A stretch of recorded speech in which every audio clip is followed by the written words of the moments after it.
This is John for MTG Nexus doing a quick deck tech before the stream broadcast of the second league with Rakdos Lurrus. This particular list, once again, was Doomwakes from the July Mana Traders Top 8. This is a deck that is more akin to a mid-range rather than a controlled, or rather than an aggressive deck, as most people presume Prowess is. It's very good at grinding. It's more set up for kind of a Jund-esque game where it just trades, pulls ahead, wins. To that end, you are playing the Prowess package, so you are playing 4 monsters, Swift Spear, 4 Soulscar Mage. You also have the 4 Abbot of Carol Keep, which is card advantage if you're able to sequence it correctly. Sometimes you just have to play it as a threat onto and can't afford to wait to try to get the extra card. But, you know, it does have that card advantage, especially with Lurrus in the mid to late game. Dreadhorde Arcanist is a way to flash back all your 1-mana spells, which there's quite a bit in this deck. There's Cling to Dust, there's Fatal Push, there's Thoughtseize, there's Unearth, there's Bolts, there's Lava Darts if you don't want to sacrifice lands. So, very, very powerful creature package. As far as your spells, you know, you have some disruption in the forms of things like Thoughtseize, Fatal Push for other small creature or other creatures like Tarmogoyf and Death Shadows that sometimes your burn has a hard time punching through. You have the Lurrus package of a Seal of Fire and Mishra's Bauble for both some card advantage and some damage recursion. Only 2 copies of Manamorphose. This deck is more focused on spells, so there isn't as much room for these. They're kind of filler in some spots. They can add to your damage total, but this deck is definitely chock full of spells that just want to be cast without necessarily resorting to Manamorphose's timing restrictions. Cling to Dust is a flexible card that allows you to run some main deck graveyard heat while also allowing you to have a cantrip in your non-blue deck. And then, this is the spot where some people are playing, what is the name of the card? Card that cycles and gives trample. Let me look in the Crash Through. I was trying to think of what the card was. But, this deck is more concerned with controlling the board rather than trying to trample over, so that card selection makes sense. And then one of Sacred Foundry in the primarily blue-black or black-red mana base to enable Wear Tears in the sideboard, and then 2 copies of Kolaghan's Command and 1 copy of Unearth kind of round out your grinding package in the main deck. Sideboard is an interesting mix of cards. Infernal Reckoning, pretty much here for Tron and E-Tron. Very good at exiling problematic things like Thought Nazi or Reality Smasher, Worm Coil Engine. Collective Brutality, primarily here for the Burn and Prowess Mirrors. Also can come in a pinch against control decks if you want some more hand disruption. 3 copies of Kiln Fiend when you need to go faster against other combo decks or decks like Tron where you can't necessarily rely on a grinding game plan. Molten Rain, pretty good against the big mana decks. You can also consider bringing in against the controlling and mid-range decks, try to chip them with mana a little bit. Lurrus, while it is in the sideboard, this is here as a companion. This deck, slowing the game down a little bit, doesn't necessarily mind paying 6 mana for a recursive threat, and then 2 copies of Wear Tear to add to your Kolaghan's commands in the main deck to have outs to Chalice, as a deck running almost half of its deck in 1-drops is very vulnerable to Chalice of the Void, and then 2 copies of Nihil Spellbomb when you need some additional graveyard hate. Once again, this deck plays out more as a mid-range deck that can have aggressive draws than it is an aggressive all-in deck. You certainly can play some games where you go Thoughtseize into threat and run away with a game, but, you know, this deck is more trading 1 for 1 and trying to grind out advantage, which you might see a lot in this league, spoiler alert, but let's see how it goes. Starting here with match number 1, waiting on our opponent. So, I've been trying some stuff with the recording for the VODs on YouTube that I'm trying to, like, cut down. Opponent is losing connection. Alright. But I'm gonna go buy those. Must have been a really rough night if you're going and buying cards, War Dog. But, what was my train of thought? Wow. Oh, I've been trying some stuff with the recording to try to minimize the, like, downtime for actual views. No, that's a light in my room. I actually live in the Ohio area. That's just the light behind my head. Unfortunately, the setup of my bedroom, I can't really do a whole lot different with it right now. So, yeah, I live in the Ohio area. Where are you from, Drexy? That my bald head, you know, really accents the shine. Well, I hope our opponent can fix their internet issues.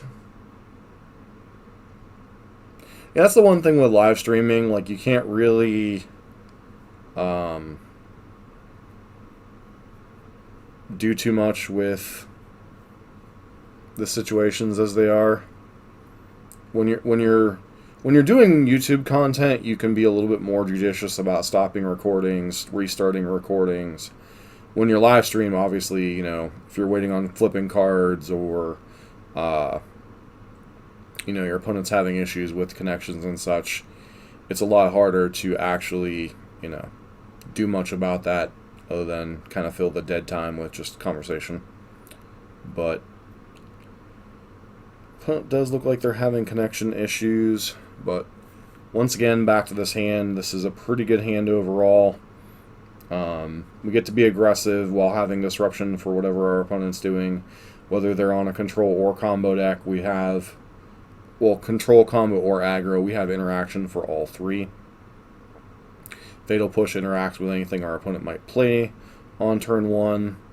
Thoughtseize allows us to take, you know, a key card from whatever they're doing, and then we're applying pressure early on.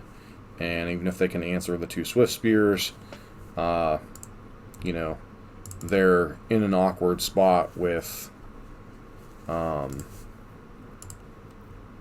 We still have Abbott plus Lurrus in the chamber down the line.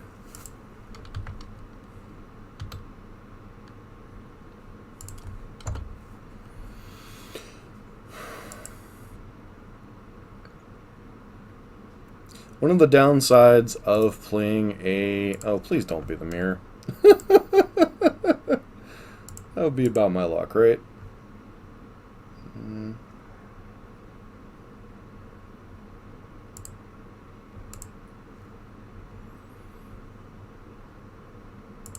Well...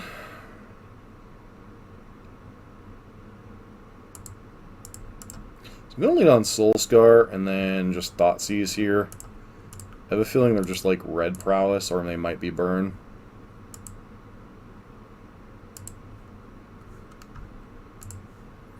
Ah, they're Jund. Okay.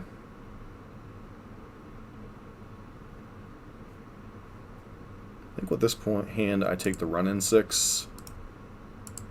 And I hope we draw another answer to whatever one of their creatures is.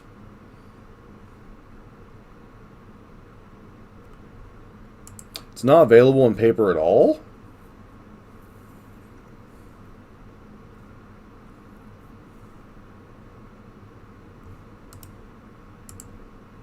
It's a very large Tarmogoyf.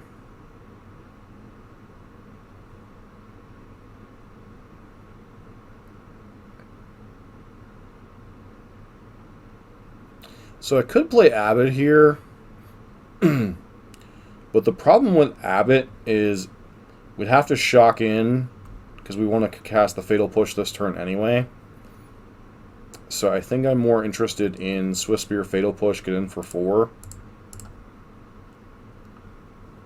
And our life total is already a bit of a issue. Because we have more answers to Scavenging Ooze right now, especially since if they don't hit another land, their Scavenging Ooze is just a 2/2.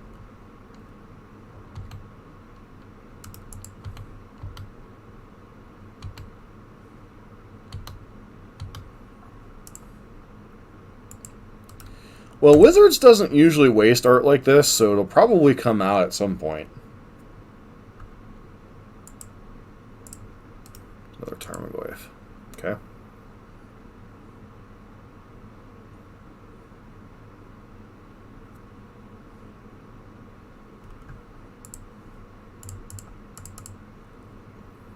Play the Abbot first. See what we hit. Awkward.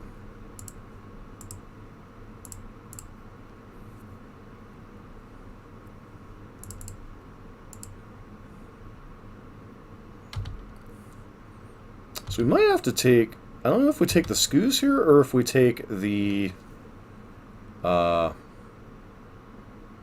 Thoughtseize. Because Scoos obviously disrupts what we're doing. We can leave Thoughtseize as a potentially dead card, but then it becomes really hard to get to Lurrus. I still think we're supposed to take the Scoos here.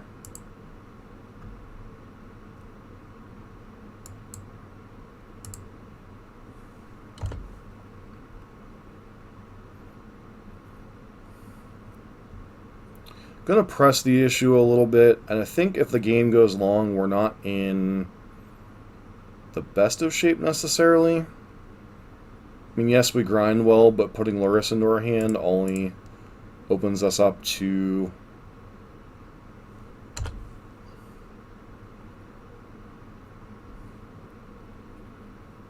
We're going to 7 here.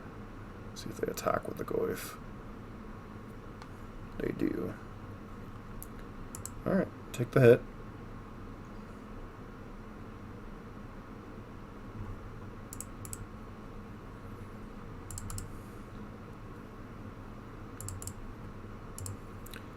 It's 4 damage, 5 damage. Bobble ourselves here. Find out what we're drawing. A Kuligan's Command.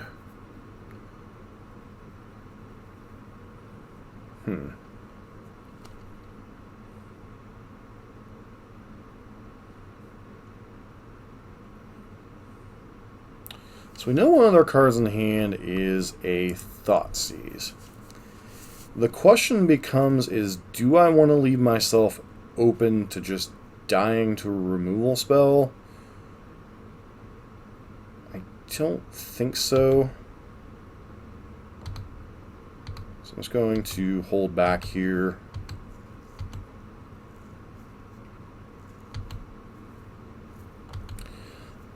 I haven't with this particular deck, but it doesn't surprise me at the same time.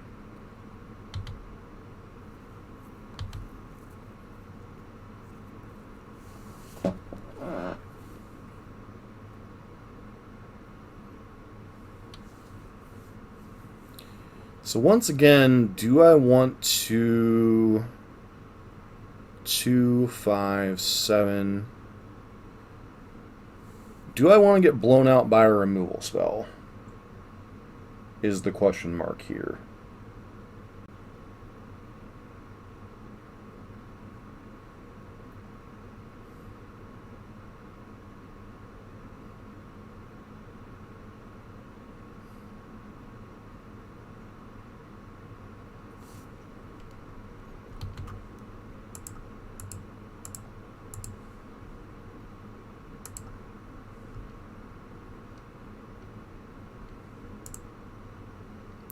Turn target creature card to your hand. I guess we grab Soulscar Mage. No. Okay. Damage to any target.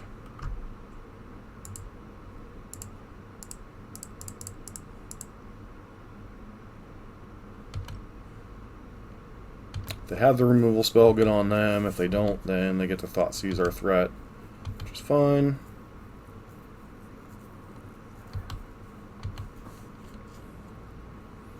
I would rather they Thoughtseize this. But with 1 card in hand, it's obviously not a bolt.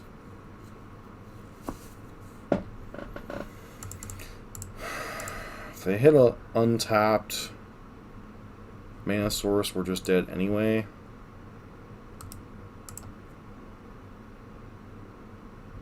I couldn't tap the whatchamacallit anyway, so...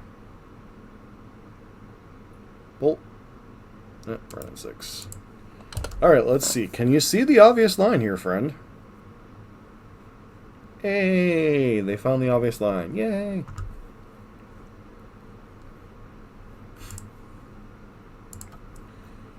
Alright, so Jund. Probably want the spell bombs.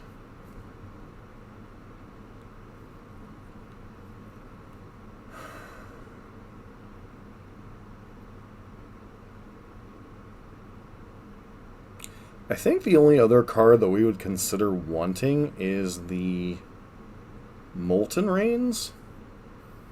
But that's contingent on them not having run-in 6.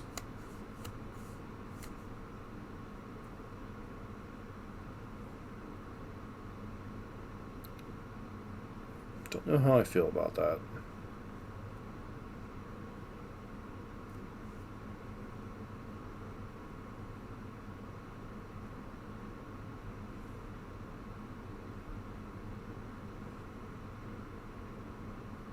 I think I just bring in the 2 spell bombs, go down 2 thought seizes.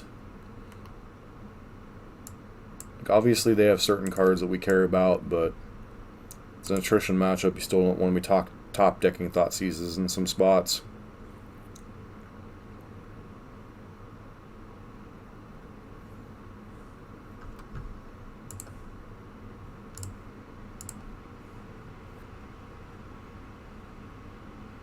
This hand's pretty reasonable.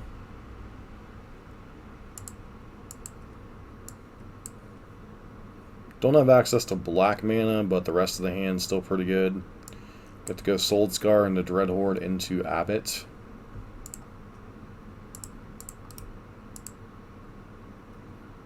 So we're most likely the aggressor this game.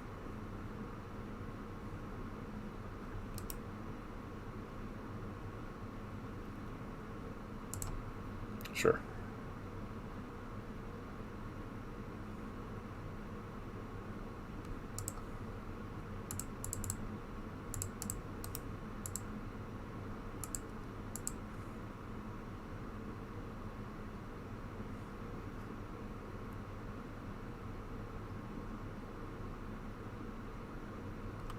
Probably taking Abbot here would be my guess.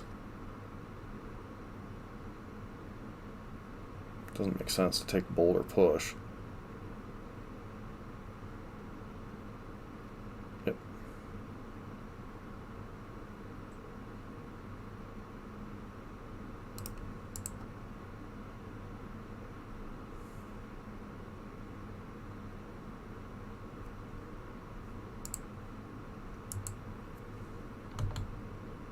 So they either have a Fatal Push here or they're light on lands.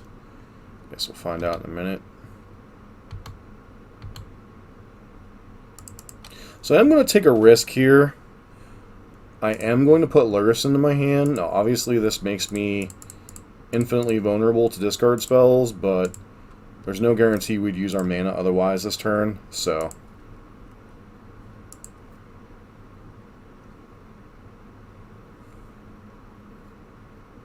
Yep, Thoughtseize.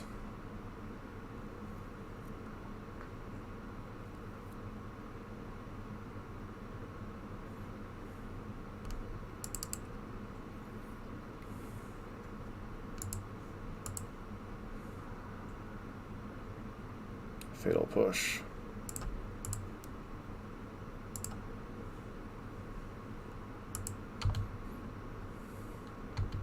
So with double Fatal Push, I'm going to go ahead and use the bolts just to deal our opponent some damage. Play out the Seal of Fire here.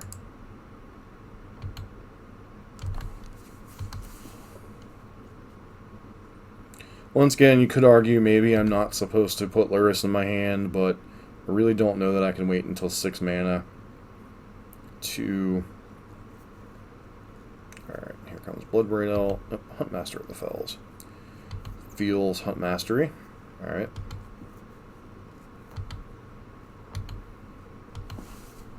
Wait to see what we draw.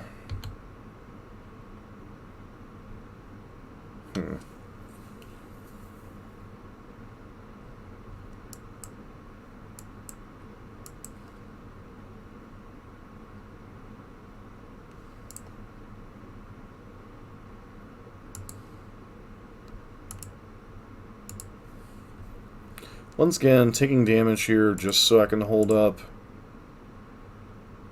Fatal pushes.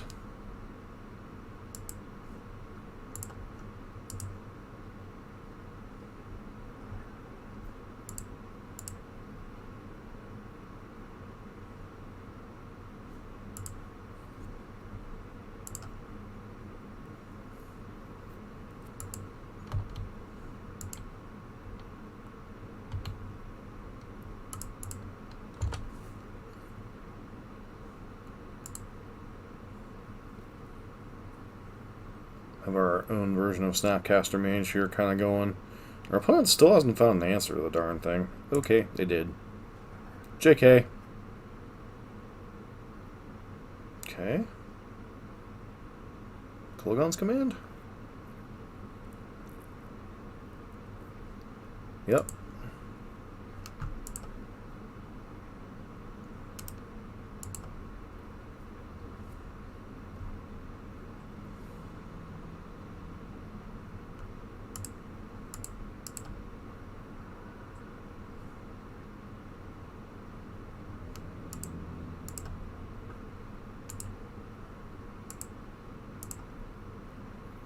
It's a pretty good draw.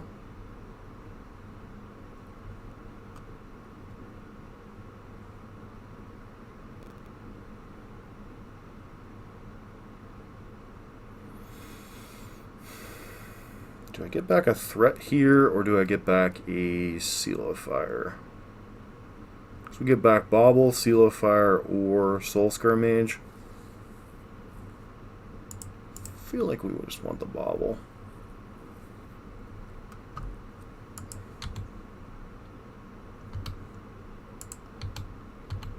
Good.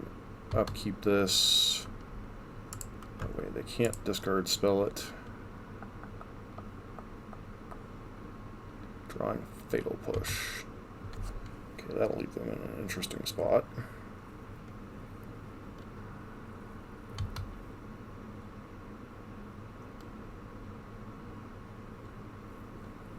So at least they can't cast Huntmaster this turn.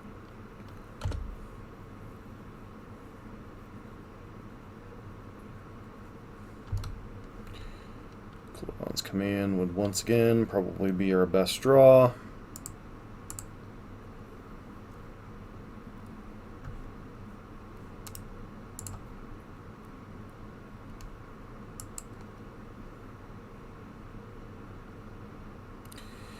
It's debatable, right? So, you know, you could want threats, you could want the answer, or could want the answer to the Huntmaster that we know they have in hand.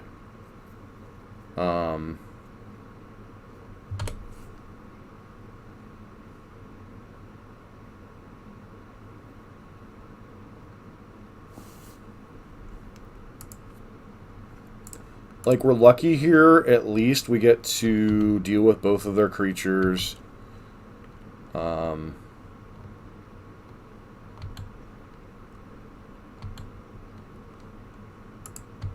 See if they chump block with a wolf. Alright, so deal with that.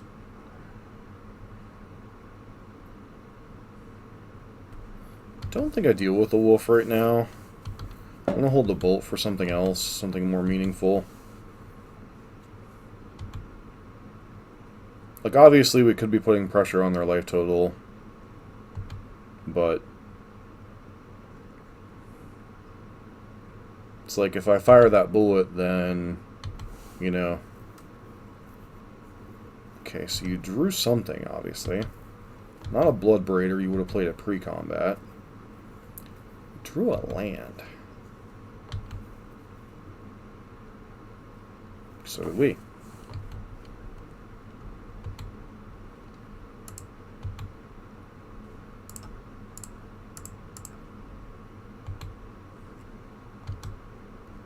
This puts them dead to another bolt. Which, granted, we've already been through... We only played the one bolt? No, we played two bolts. Okay. Like, I thought we'd been through more of those. Gonna play out the Blackleaf Cliffs in case we Kolaghan's Command. You know, we want to have as many live top decks for things as we can.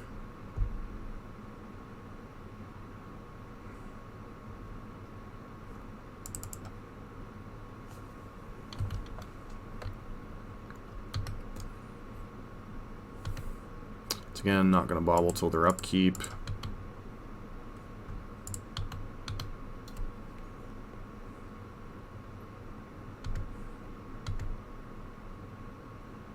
Appears they just drew a land this turn.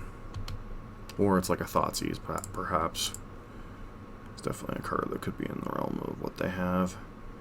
Drawing another land. So we have 2 outs here to hit a winner. Winner, winner, chicken dinner.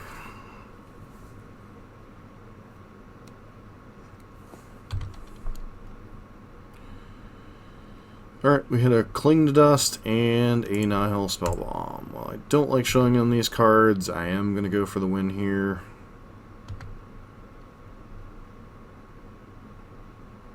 Alright, opponent concedes, so I don't have to show them Cling. Maybe I wasn't supposed to show them the Spellbomb there, but...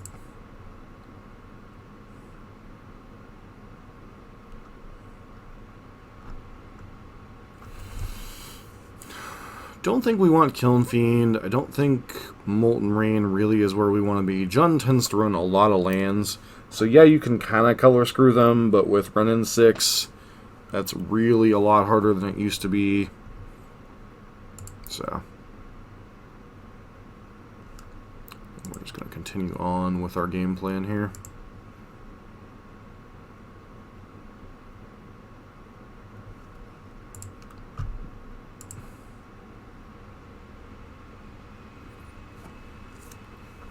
This hand's pretty good. I think I've said that about all of our hands in this matchup. But once again, there's a lot our opponent could have that could nullify this hand. Inquisition is not the card that I would nullify this hand.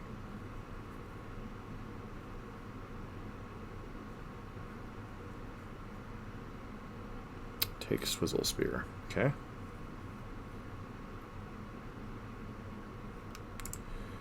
That, as they say, is a pretty good rip. Though it is going to be very painful for us this game. Your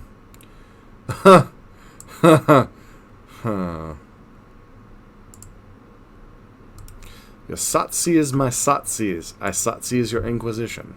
That way you have to take damage at least.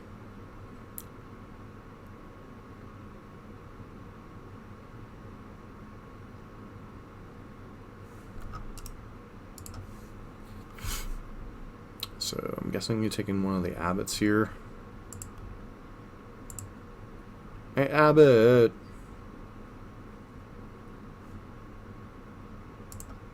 Just going to do this, play the Bauble. Once again, not playing Abbot. You really want to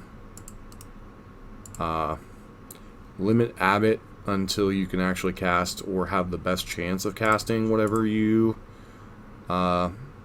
get off of it. Running 6, that's going to be problematic.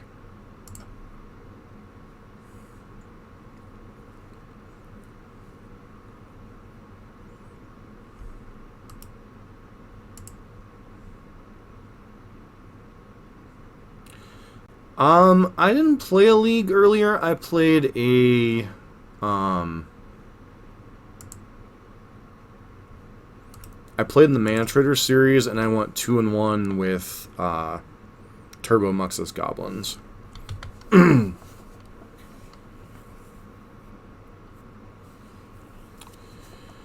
our opponent's hand is known information, right? Verdant Catacombs, running 6.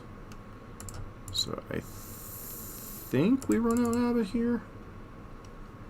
Hope to spike a land. Alright, that's not terrible either. Not going to activate that Bauble. I really want to force our opponent to just use the Nihil Spellbomb to draw gas. We're just going to be patient. Okay.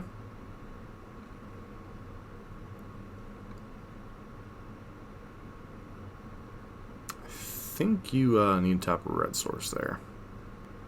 So if they down tick on this abbot, we at least get to bolt the Wren and deal with it that way, which is fine.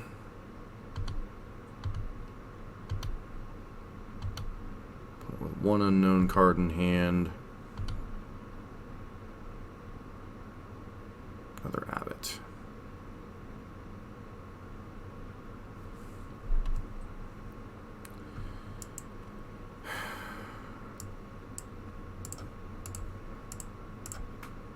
Gonna bolt the Wren and play a Nihil Spellbomb of our own here.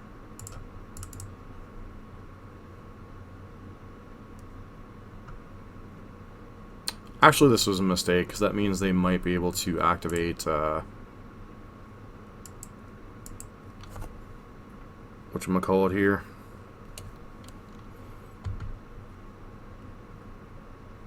Raging Ravine. Which I guess we do have a Fatal Push for, potentially. Yeah, just let this go.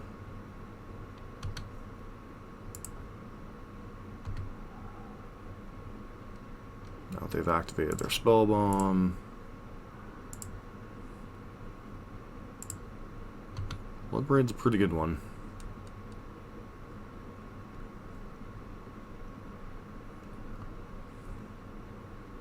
You gotta tap a green, friend. There you go. Oh, just another Huntmaster of the Fells. Okay. So our opponent had 2 4-drops. Seems good.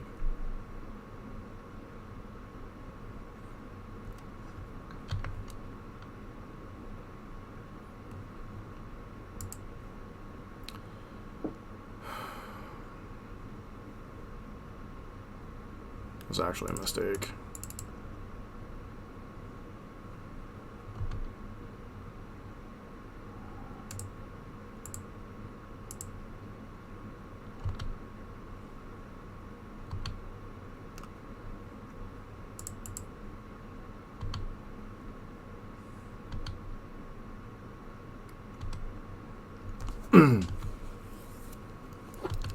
Question is, can we weather our opponent's 2-for-1 storm long enough to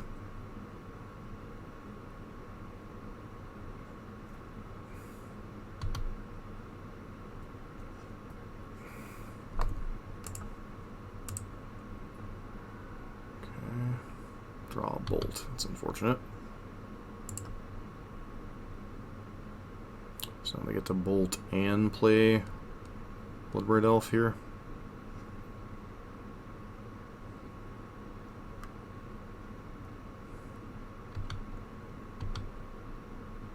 Scavenging Ooze. You ooze, you lose.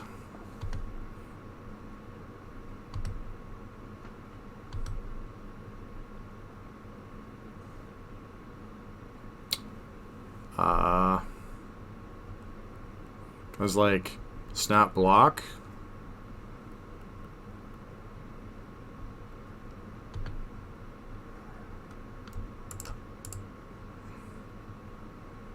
So yeah, the Bloodbraid's more damage, but the Huntmaster is a longer term threat.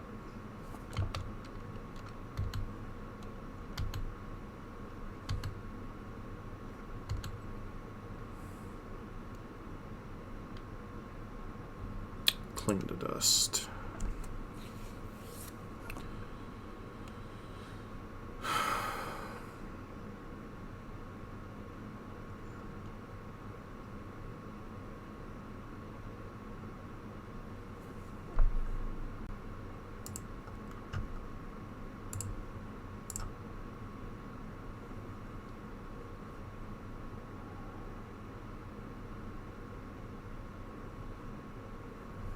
So really don't want a 2-for-1 myself to deal with the Scavenging Ooze, but I think we have to.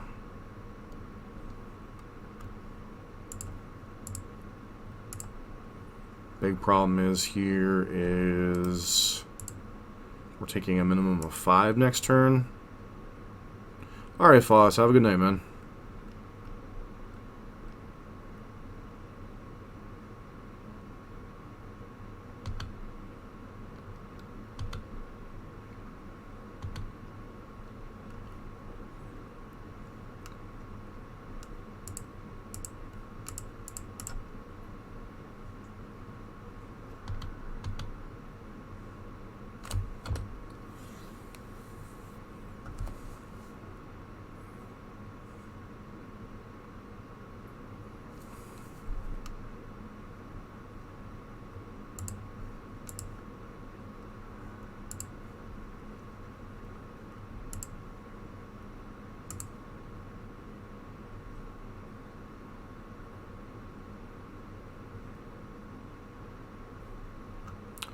Decisions here.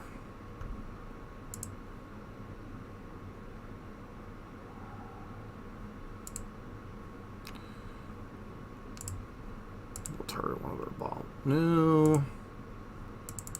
Guess we see what's on top of our library first before we do that.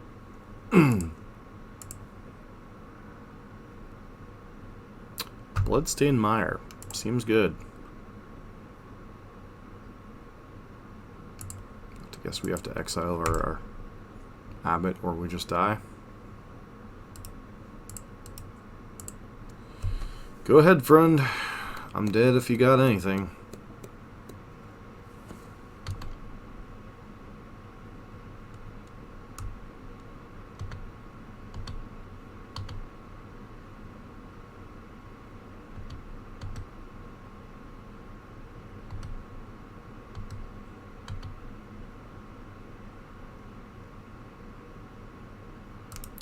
Yeah, that qualifies as anything.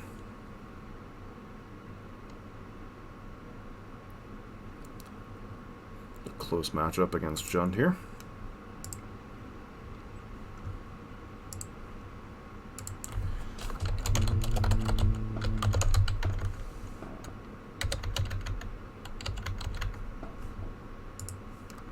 Get up and stretch while the Q thing is going.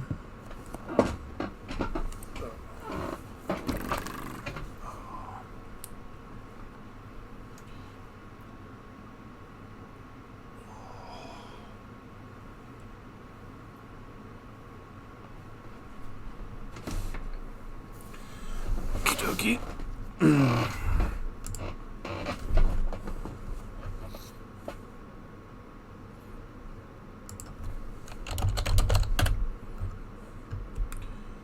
Versus Jakey Wampus, 45.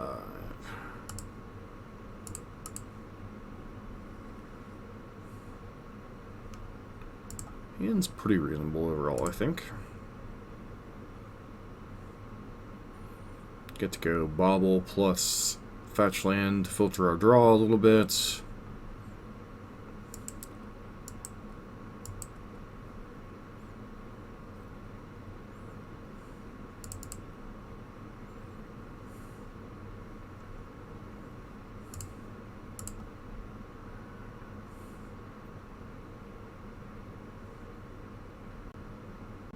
Wooded Foothills. I think I'm okay with drawing a land here. Yeah, I definitely screwed up.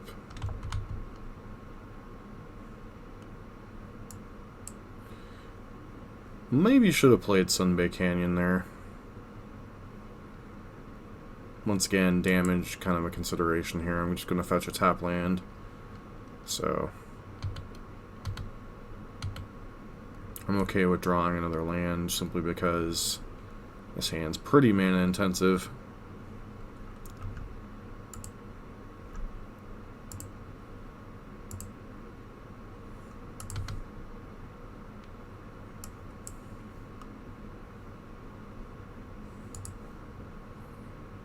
Are we really going to get Jund back to back?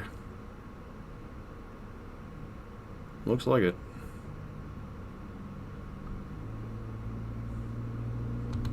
Sure.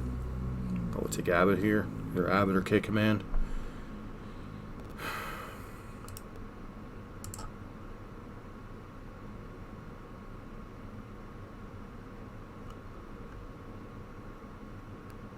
So Death Shadow, perhaps?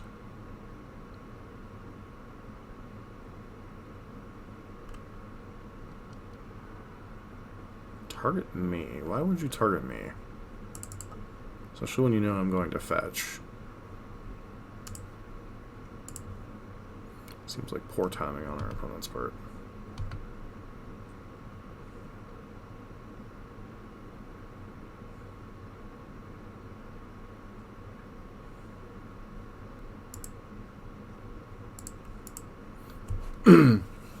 Without any creatures in our hand, I'm just going to get these seals out of our hand. Just use our mana since they're sorcery speed. Could certainly be Lurrus Rock. more likely to be Jund Shadow in this current meta. But could be Lurrus Rock. Looks more like a variant of Jund. Nope. Looking more like Rock then. Tarmodoofy. Yep, one large Tarmodoofy right up. Fatal Push would be a nice draw. Basic Swamp.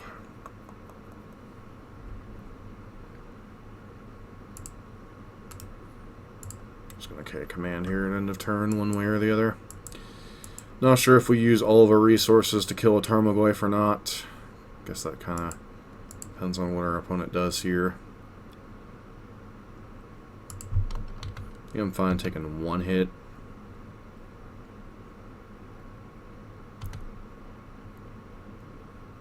See what they do.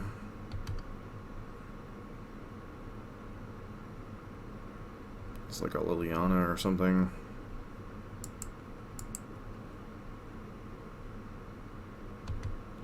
Yeah, but Grim hasn't really been putting out a lot of content lately.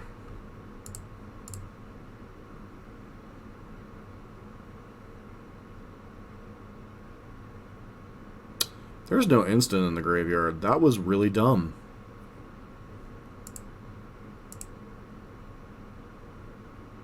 That was really dumb. I really need to pay more attention to the creature archetypes in the graveyards. Or card archetypes in the graveyards. I just presume there was an instant and there's not, so it's really just not. Okay, so we get blown out by the Cling. Cool.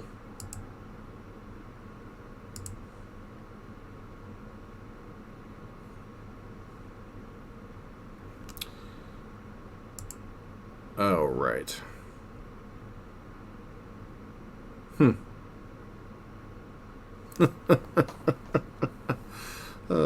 How many times can I punt in one turn? The answer, the daily double.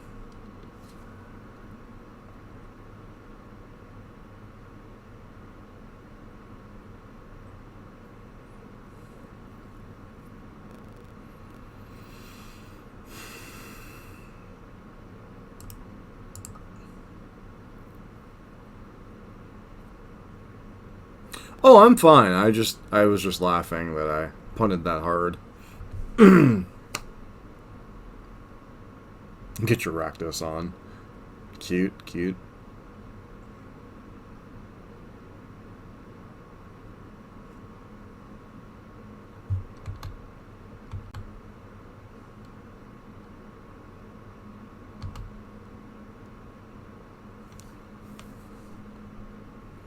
Can I remove a card type from the graveyard? So there's only one sorcery.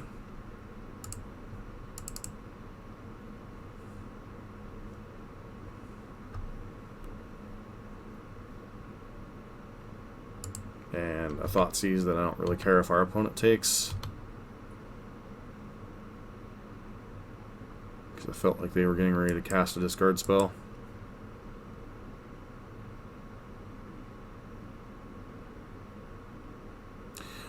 He's been doing content. He's just been... I don't know. Traverse for Death Shadow. Or a Tarmogoyf.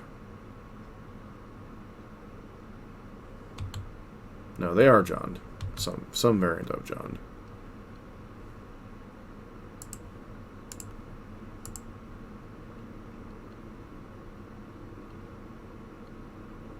Nope, they are in fact Death Shadow. I don't think we can beat this hand. Yeah, in fact, we're just dead. Alright. Well, at least we were able to confirm they are Death Shadow. So...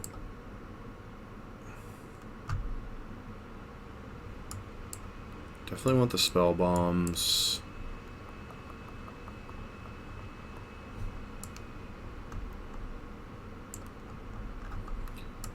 Still don't think we want any of the other disruption.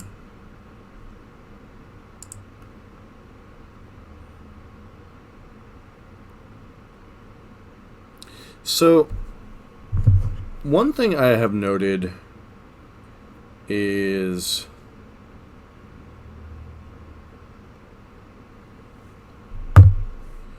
that a lot of content creators...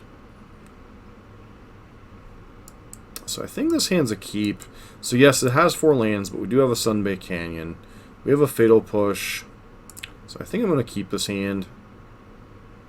Obviously, it's not the best in the matchup, but mulliganing against disruption decks can be bad. But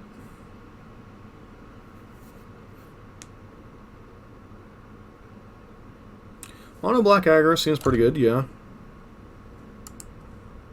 I personally, if I play a deck for funsies in Standard, it's usually Rakdos Knights. Just going to attack. Force them to Fatal Push.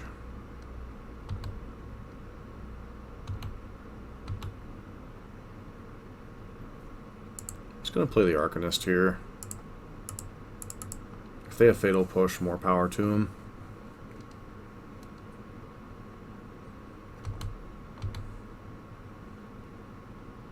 Nope. Shocking in for their life total purposes.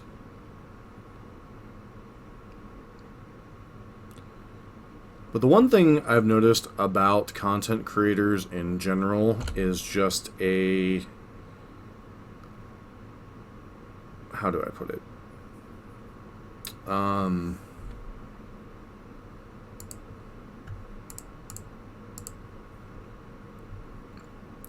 It's very hard to consistently put out content and not get burned out. I have seen a number of people struggle with finding their ebb and flow. And so one of the things, like, I have my ebbs and flows too, where I put out more content and less content and things and stuff, and, you know, I'm going to presume there's multiple Death Shadows here. Or removal spell.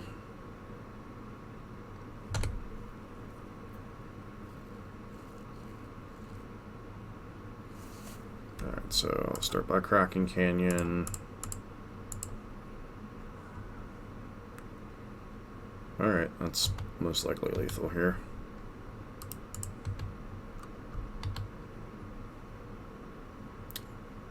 Veil of Summer? Cling to Dust.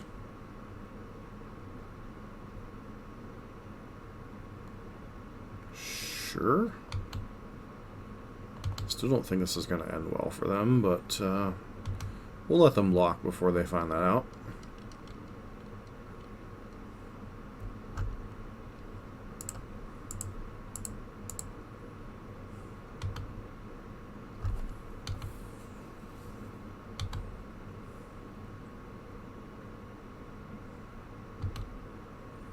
Okay, the onus is on you. Do you have a Fatal Push? You do not.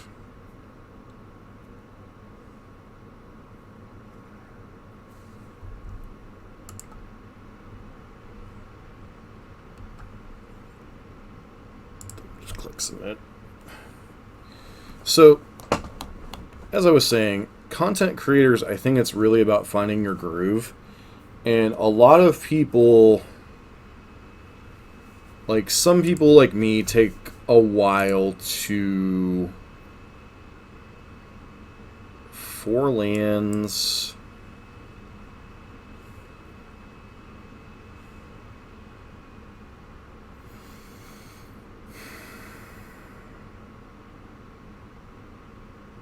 It's really hard to justify keeping this hand.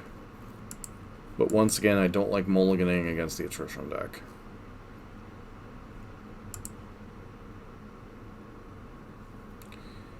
Like, for me, it took a while to get my footing. Like, I had one YouTube channel.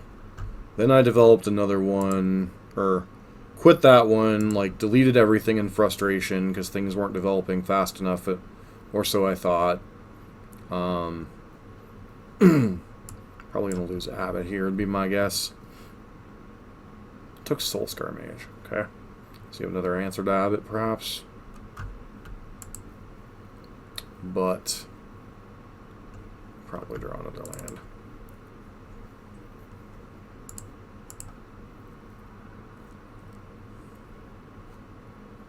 Blackleaf Cliffs. Yeah, I'm not interested in drawing a land there.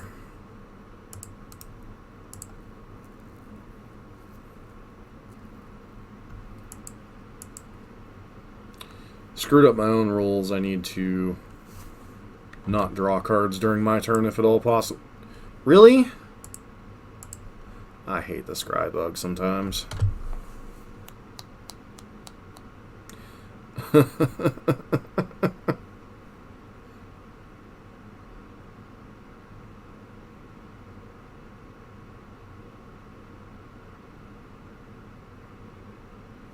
Alright, at least that's a card, right?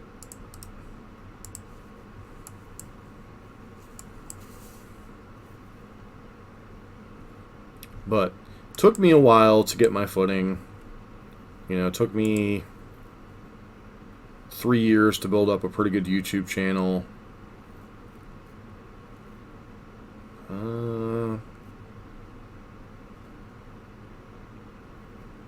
I just guess we let this go, or I gain some life. May as well gain the life, I suppose.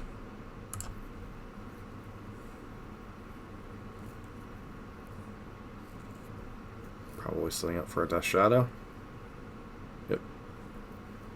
Pusher Bolt would be nice.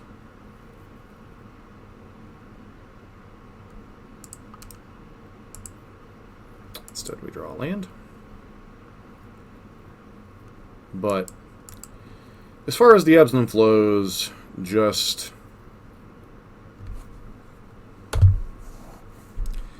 it's hard finding the right balance of wanting to put out content to get found, wanting to be engaged in different content platforms. You know, it's really hard to,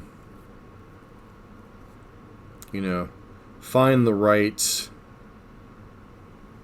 balance, so to speak. I think I just play Swift Spear here and put Lurrus into my hand. They have another discard spell, good on them.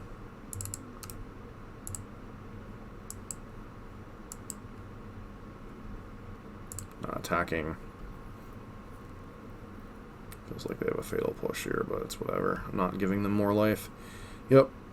Okay, they have Dismember. So we really need to find. Hopefully they don't have land TBR.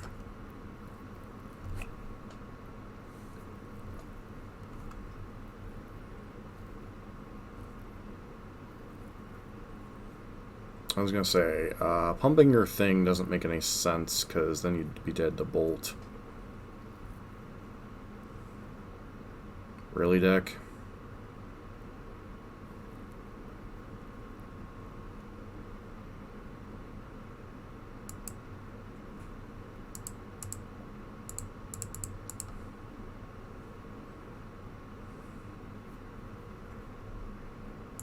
I think we grab Abbott. They have 2 removal spells. We're dead. Okay, you have 1 removal spell at least. Sure. Of course, we have a card we can't play.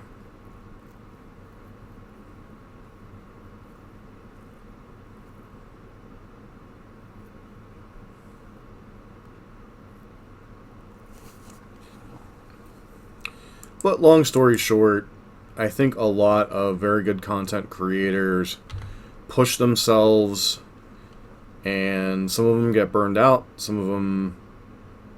Yep, alright.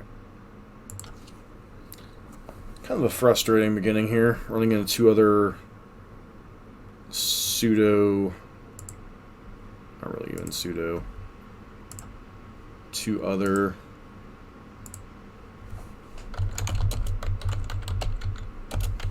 attrition decks and losing 2-1.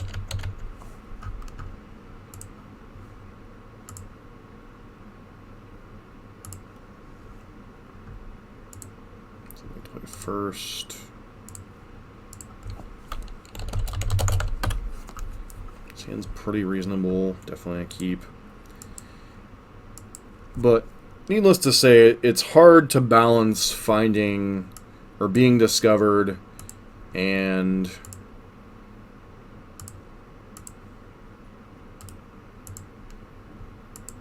putting out a lot of content. Like, I've gotten myself entrenched in too many projects at points in time and have literally burnt myself out. Okay, so we're up against Ponza. Good to know.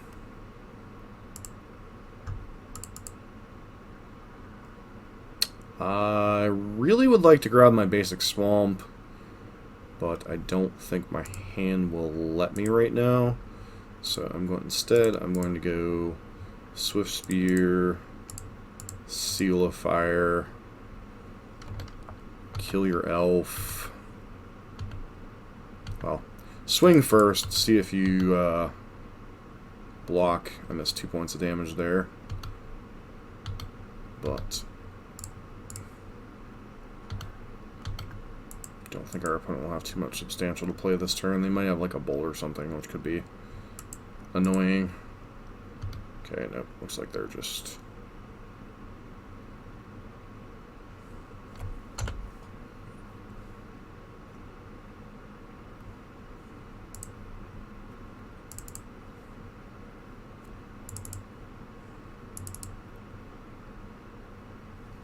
But all that to say, War Dog, I think Lightning Bolt on top, sure, whatever. Pillage, Bloodbraid, and Bloodbraid. One of these things is not like the other.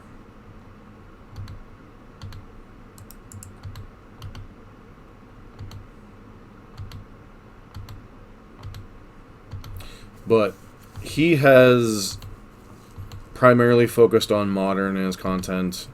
Those of you who don't know, we're referring to Grimflayer MTG on YouTube. He is the black-green, green-black X expert on YouTube. He's kind of probably second only to Reed Duke as far as video content for black-green X archetypes. I could be missing somebody, so don't shoot me on that one. But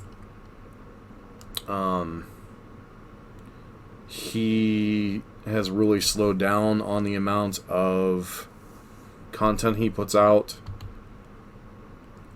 He still does, but it's like maybe once a week tops, really.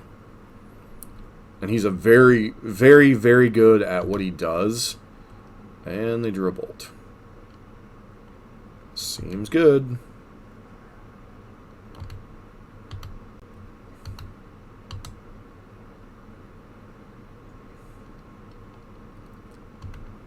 Okay. Them sitting on a pillage in hand, I probably don't want to be blowing up lands.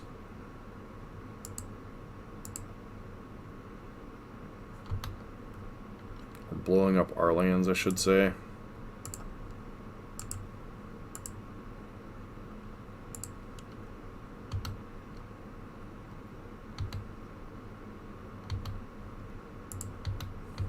See if they block. So they're kind of priced into blocking here.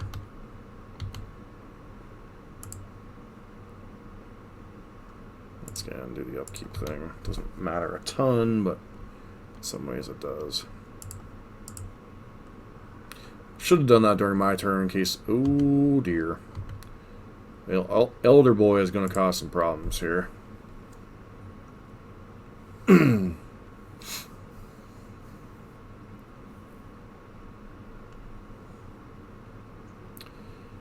Elder Gargaroth. Yo boy is a 6/6.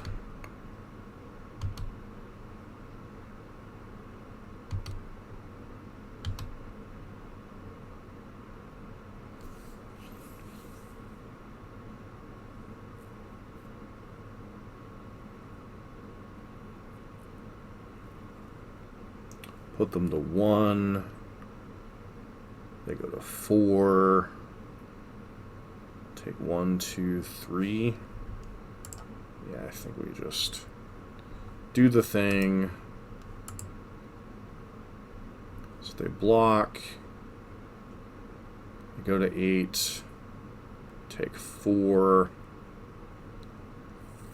5, 6, 7, 8. Am I counting correctly here? So block 1, bulge face, go to 8, go to 5, go to 4, 3. So bolt face, go to 5. It's 2 power, you're at 3. Yeah, they're dead. Well, oh yeah. Durr. I'm sitting here doing combat math, and it's like, oh, never mind, I can just, like, legitimately bolt him out. Thinking way too much sometimes.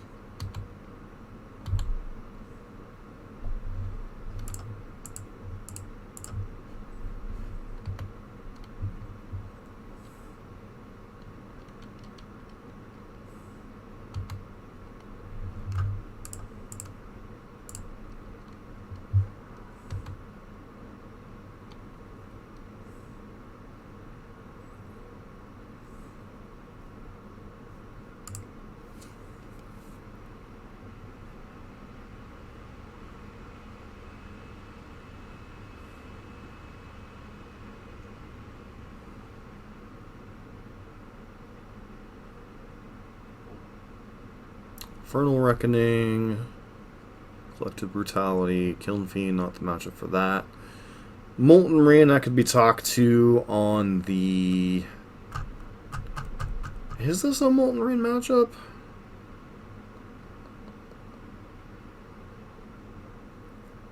Yeah, I've done stupid things like that when I'm looking at board presences and forget about other stuff. So we don't know if they're on Moon or if they're on Magus. If we knew for sure they were on Blood Moon, I would be a lot more interested in Wear Tear. But I think we just click Submit. Like, the only cards I'm remotely interested in are Wear Tear and Molten Rain, and I think Molten Rain would be far better on the play than on the draw. And, well, yeah, I know they're on Sprawl, but that's not enough of a reason to bring in something like Wear Tear. I don't like bringing in situational cards unless it's, like, a card I can't beat. And I can potentially beat a Blood Moon. Or, in Utopia Sprawl, it requires us to have Wear Tear and access to one of our white sources in a timely manner for that to matter. Alright, this hand's fine. It's actually pretty good, especially against an opponent who's mulliganing a little bit. Got a couple answers to early threats. And a Thoughtseize if they don't keep something that has a 1-drop. And Cling to Dust to fight against Klothys a little bit.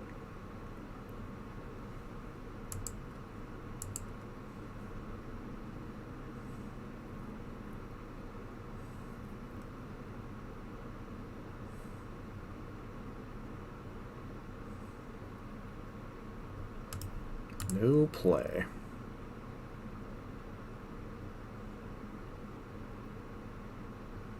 So I think I'm supposed to Thoughtseize here. First, instead of playing Swift Spear. Scavenging Ooze, Lightning Bolt, and Spyro.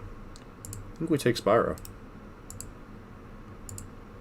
The rest of the cards I don't particularly care about. Could have played Bobble there, potentially.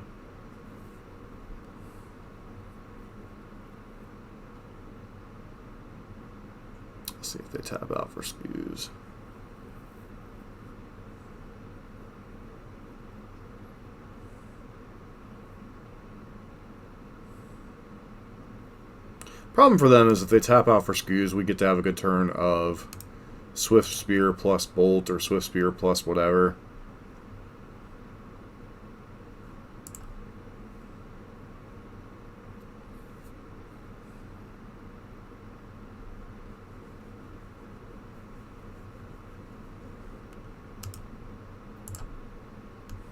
It's possible I'm being too conservative here.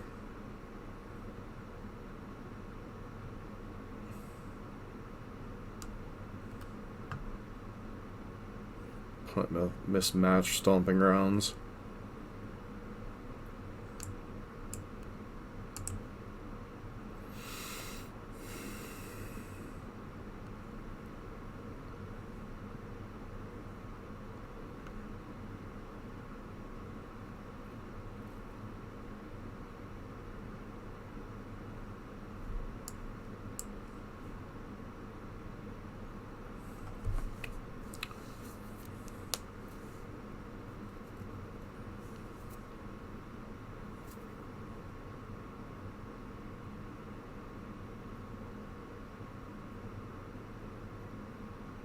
Okay, that's a card we didn't know about. Probably going to get basic Forest here.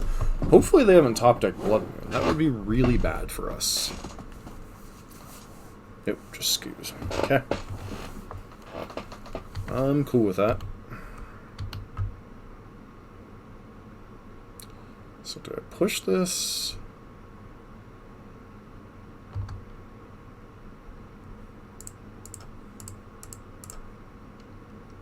I think we push it. Push it good.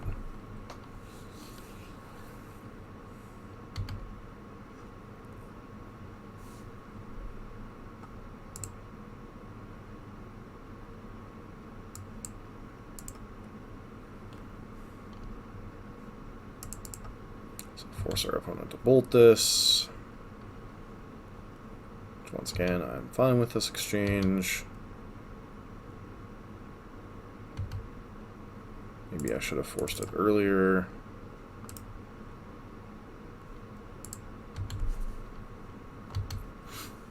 Got to be mindful of 5 mana, because that's when they can bring back Spyro. Guess they're going to draw on a Braid. All of these exchanges I am perfectly fine with. Bolts. They have Stomping Ground, a Braid.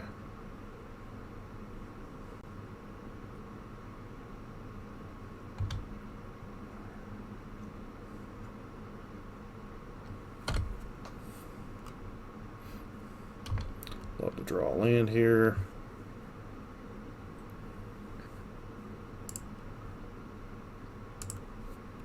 Just gonna main phase this. That has one card we don't know about in hand.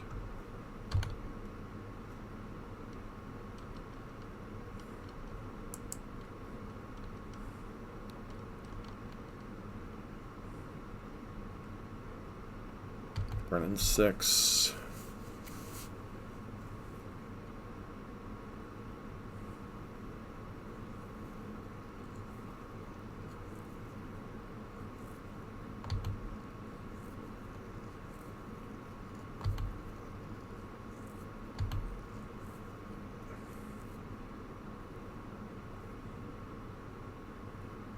Looks like they drew Spyro. That's tough to beat that. It's like the only card in their deck that actually matters in this matchup, at least initially.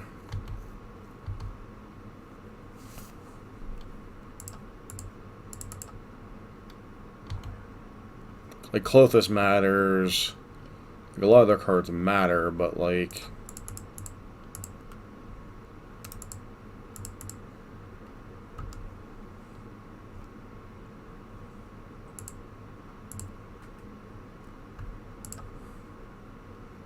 Problem with Abbott here is it just gets pinged by Ren.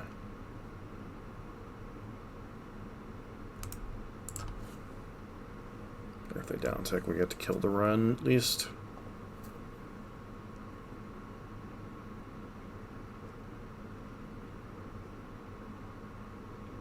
Wow, Spyro into Spyro.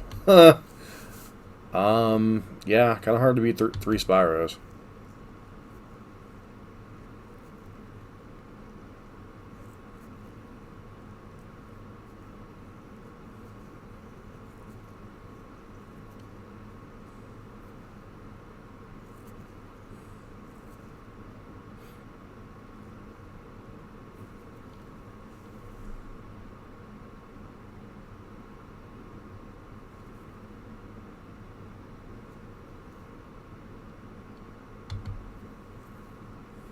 You have Clothis to complete the party.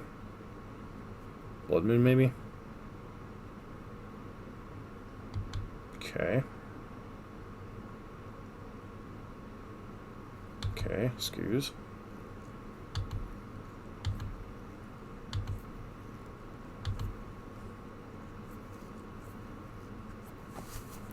So...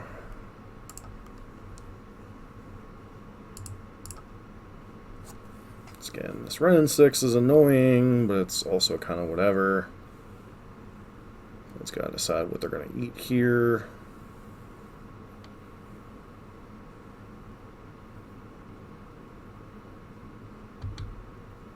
Bobble, sure.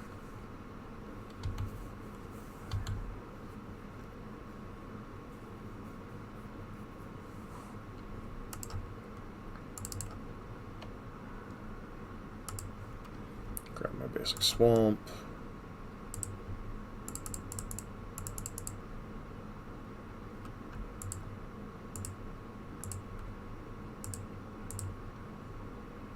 Let's go ahead and get rid of their Spyro now. Have a hard enough time fighting through the value they already have.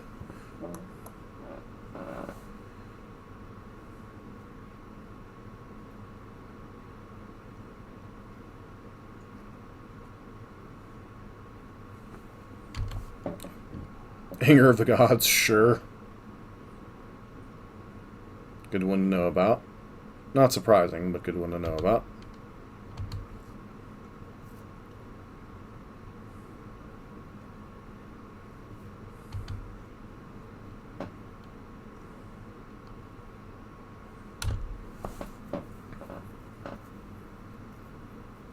Turn 5 here.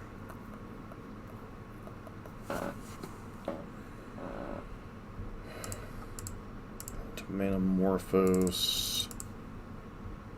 Looking for some more information.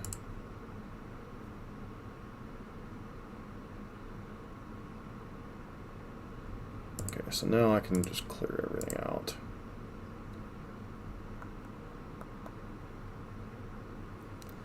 So what do we care more about? The last card in their hand or getting a threat back?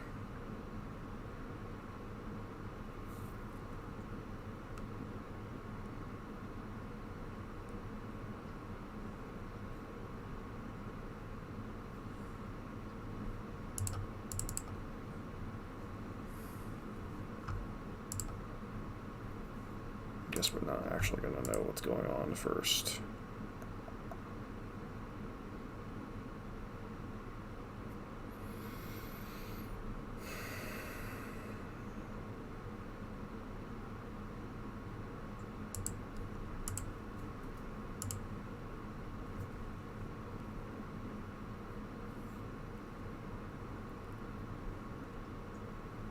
It's a bolt.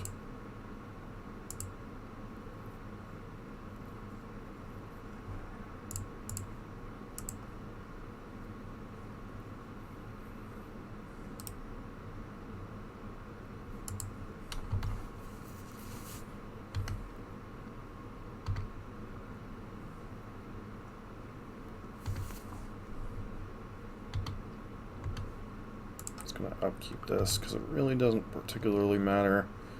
Nothing we can cast this turn. So we're just drawing another land.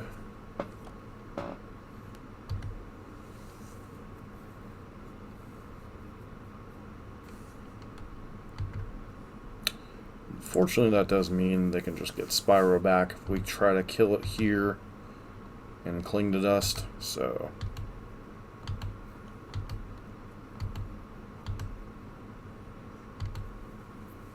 It's a good one. Well, it's not terrible.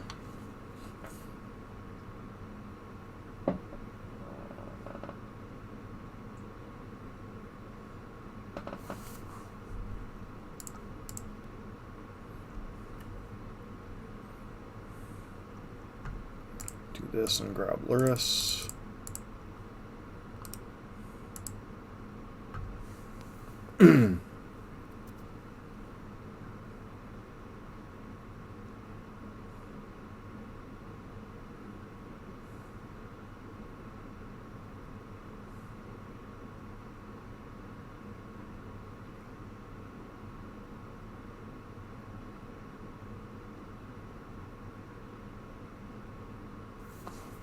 Sure.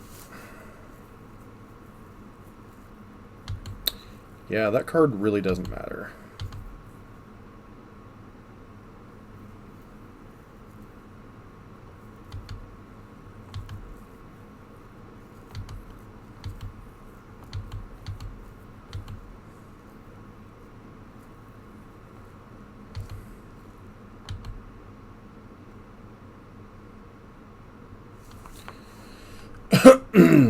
So, how do we navigate this turn?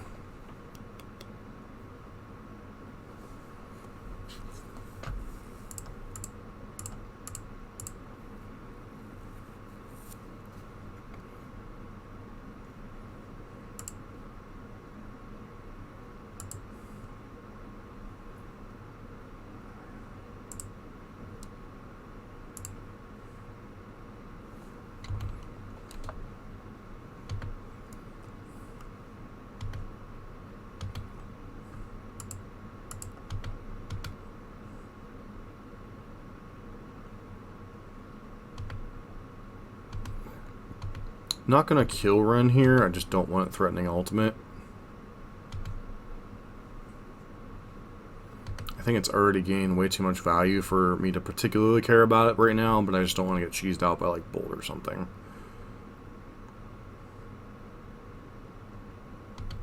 Arbor Elf doesn't matter.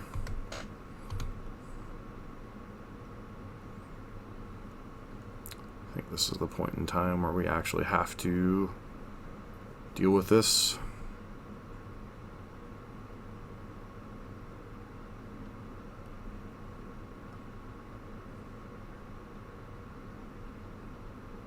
Obviously they're going to get tokens off of it. I'm not particularly happy about that, but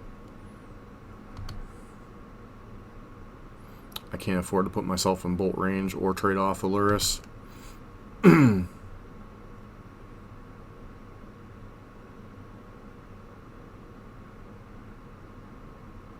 Okay. Isn't the Verdant Catacomb sitting in their hand?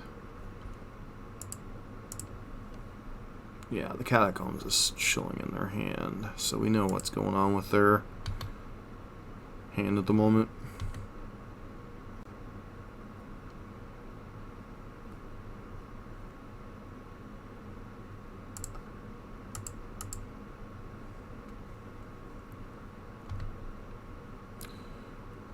Okay, Bobble's a pretty nice one here.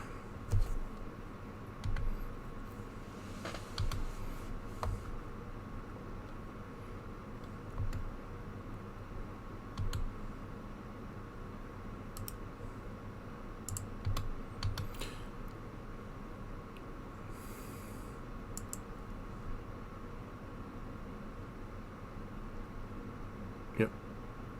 Bring back the Spyro. Let them do the blocking thing.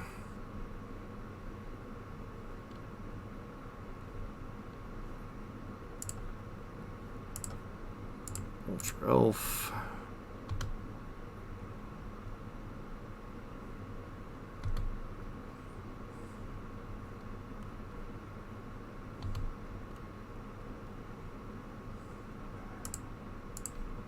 Push a dude.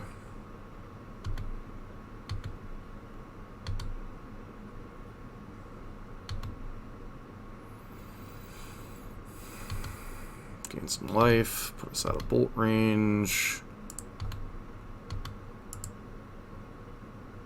Why do they keep fetching at that point in time? Makes my life so much easier. Obviously, Anger is like the card we really don't want to see coming off the top. Utopia Sprawl we don't remotely care about.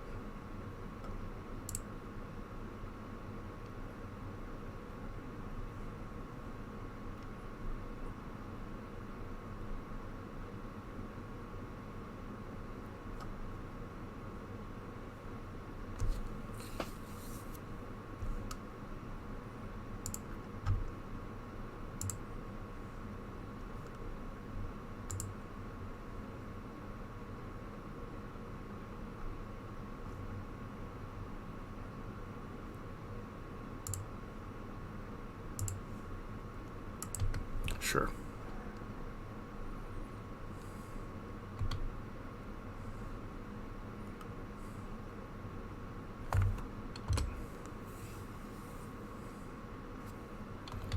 to rebuy the Abbott.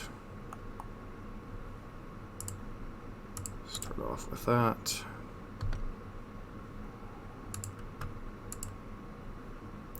Actually, I think I can get close to lethal this turn.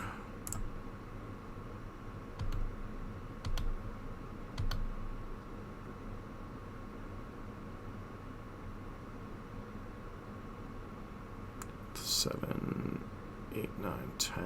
Yeah, I think we have lethal here.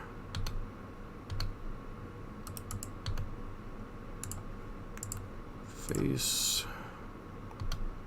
Got nothing to play around here. There's no Spyros left chilling out. Lava Dirt, you do that.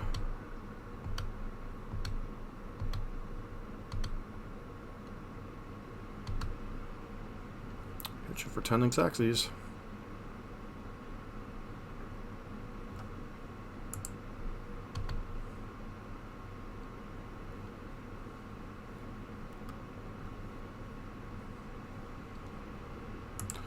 That was kind of an insane game. Not going to lie.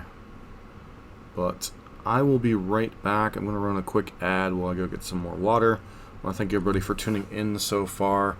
If you like what you're seeing on the channel, please consider giving us a follow. And if you like modern content, please consider checking out our YouTube channel, which link is down below. I will be right back.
Okie dokie.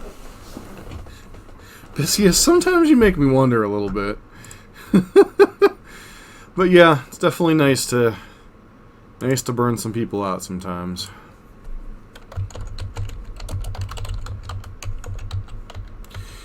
I guess, you know,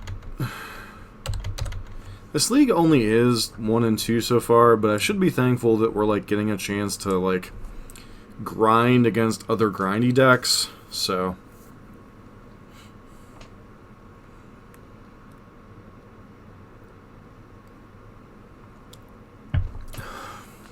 it's kind of nice to get that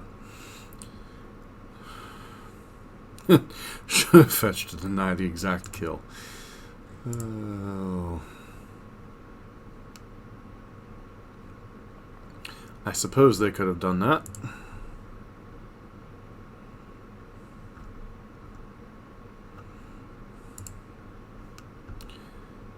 Suppose they could have done that.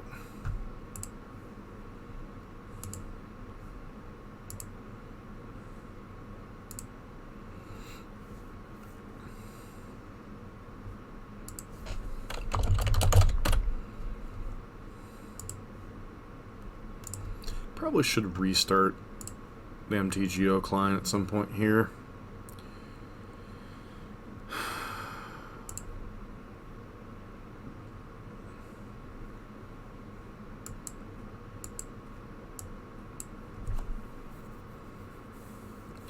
This hand doesn't have a threat, but I think it's fine.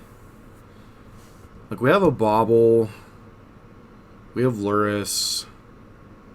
So I think I'm fine keeping this hand.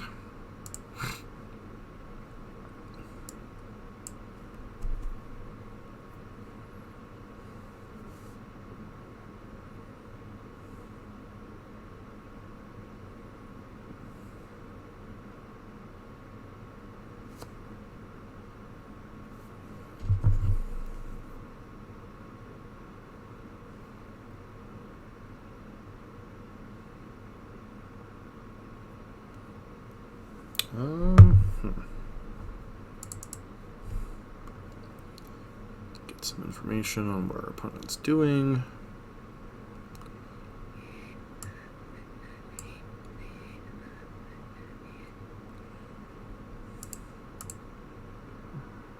Opponent mulligan to 5. Ouchie. They have opt. So some type of blue pile.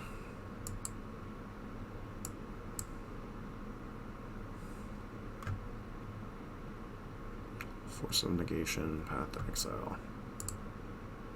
So this is one of the downsides of running Lurrus, is your opponent can like mulligan more aggressively towards what they're doing.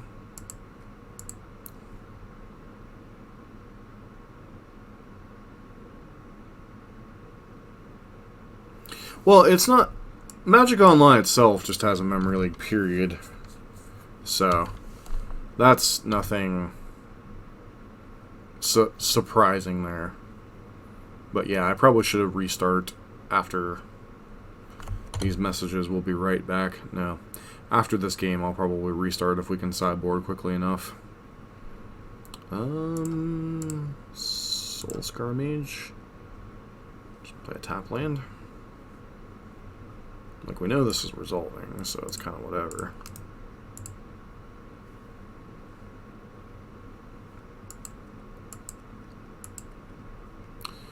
What does our opponent do with their opt?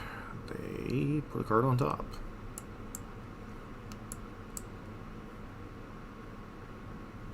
Okay, floated strand. Are they tapping Stoneforge Mystic? Yep. Feels like a Stoneforge Mystic. Nope, wall. I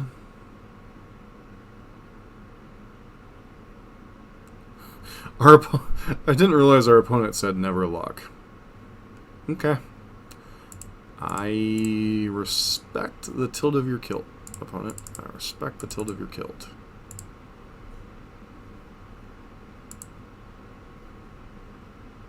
Force of negation and 3 lands.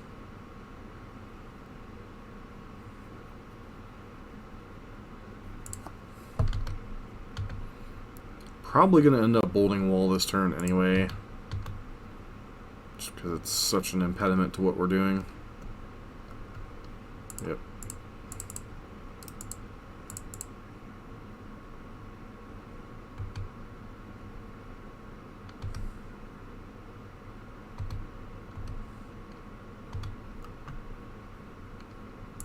Once again, I'm playing out these lands. I don't want to expose the Sunbaked Canyon to the Field of Ruin here. Or actually, multiple Field of Ruins. So. Okay.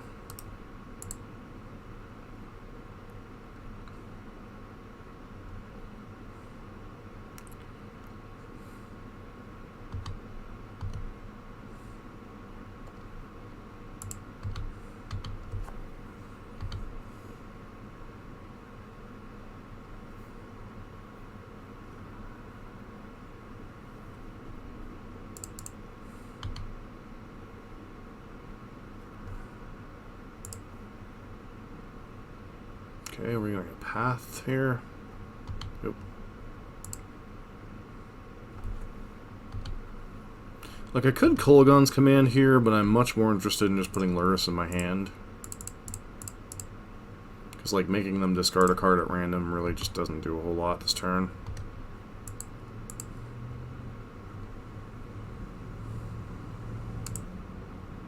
So now that we have Mystic Gate and... Could have Cryptic Command now, which is problematic.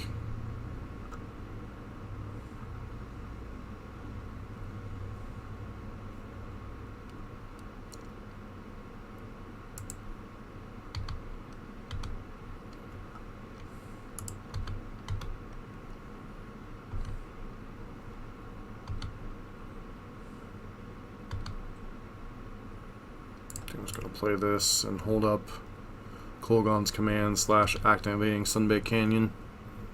Not give our opponent any real recourse. Okay. Restoration Angel. Okay.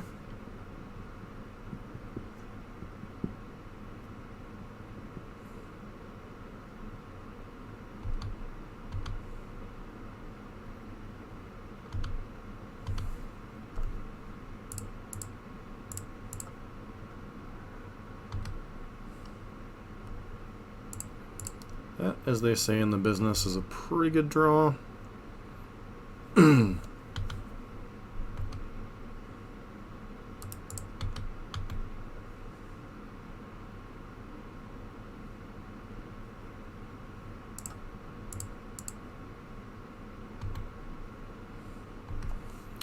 Probably going to have to burn a counterspell they might have here. Cryptic would obviously be annoying. Well, any type of counterspell here is annoying. Or some negation? Yep, Cryptic. Or the activating Field of Ruin.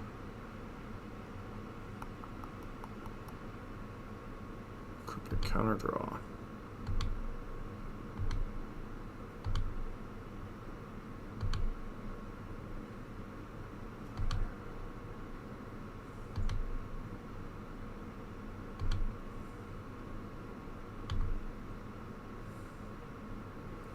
If our opponent is...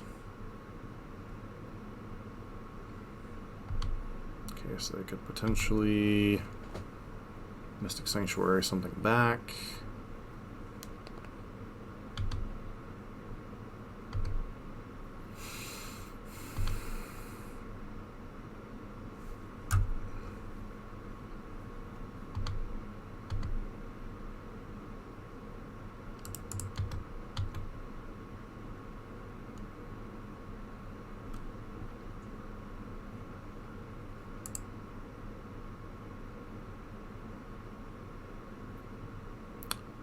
That's 2 damage.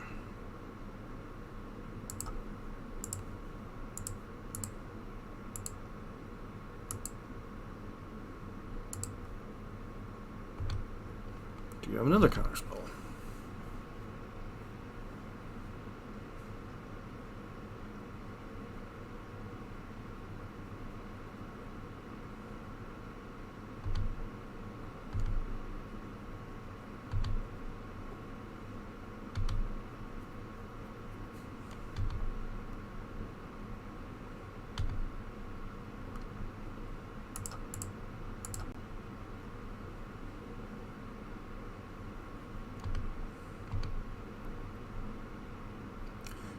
We're going to Mystic Sanctuary back Cryptic Command this turn.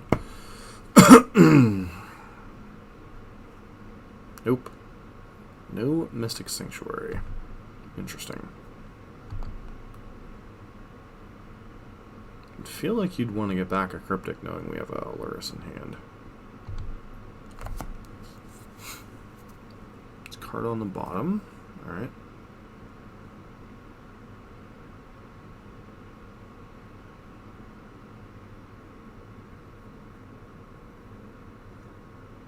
Thinking better of pathing here. Ah, so they do.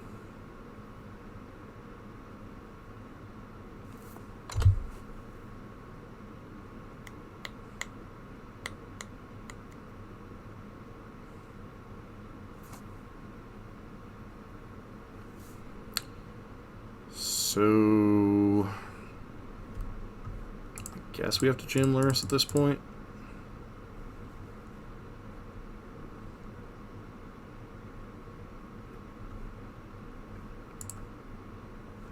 No, I have to cast something, huh? Sure, bottle. I should have played the Swift Spear first before I played Lurrus. Just because it's highly likely that they're either bluffing a path or they have a path.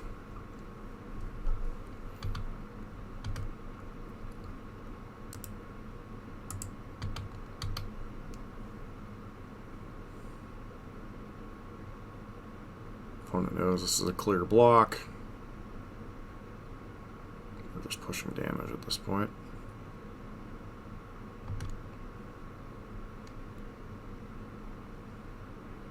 You have Snap Path.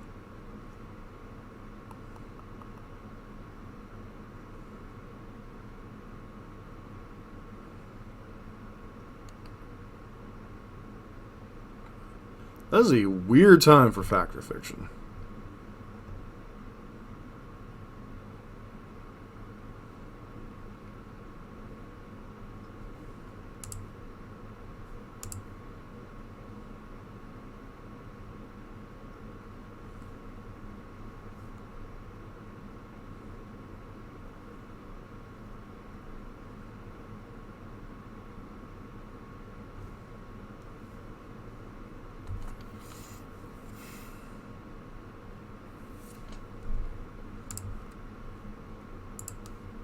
away if they take the path, they get the least value.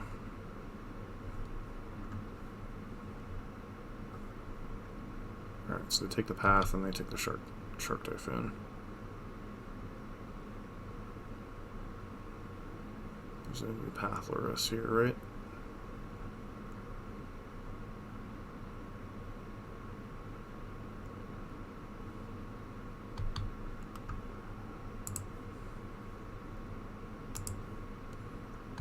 Just gonna at least pretend we don't have they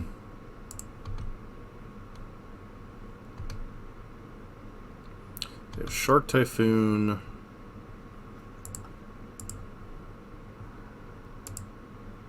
Oh boy, Teferi's gonna be miserable here.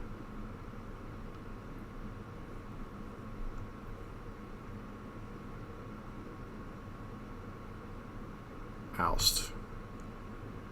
I don't know if I like the timing on that one.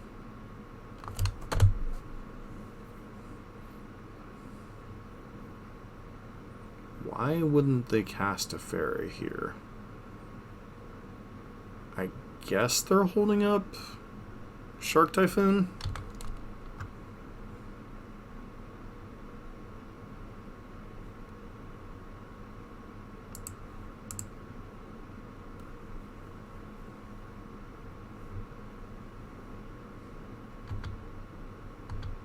So we know their hand is Shark Typhoon and Teferi, so attacks are not good.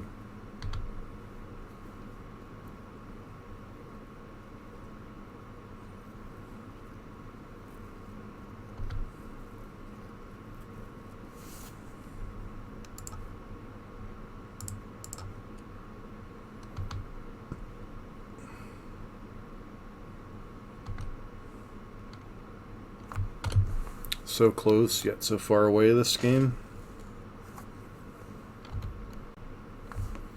Yeah, I do wonder if... Oh, we're drawing... No, we knew we were drawing Soul Skirmish.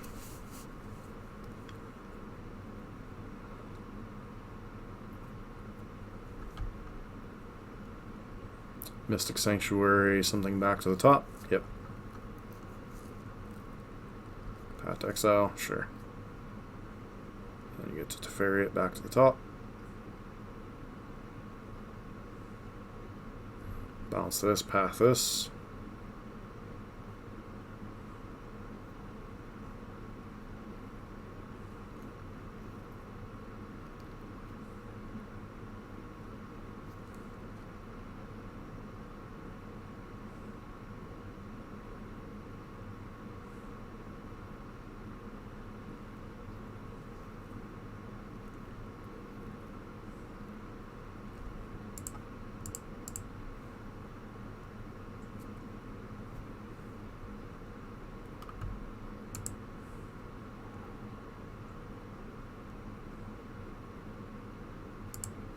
Not going to use that. Going to pretend we don't have another basic, so they might be incentivized to activate their Field of Ruin.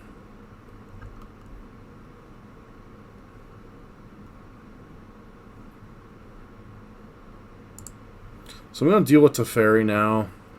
I know it's not a great play, but making this a 1-2 really doesn't help. And being able to play at instant speed could be important down the line.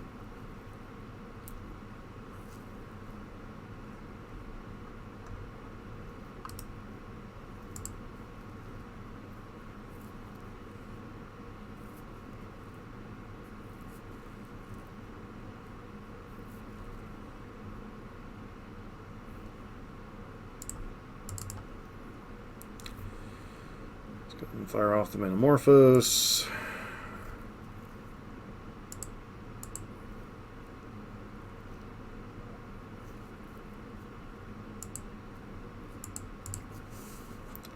It's kind of a suicide attack here, but, you know. If it gets that stupid angel off the board, I'm all for this trade.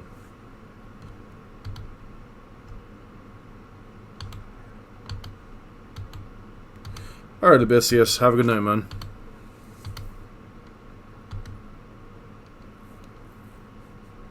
And I gave him my opportunity. Alright. Should have pushed that. Was kind of hoping they'd tap mana.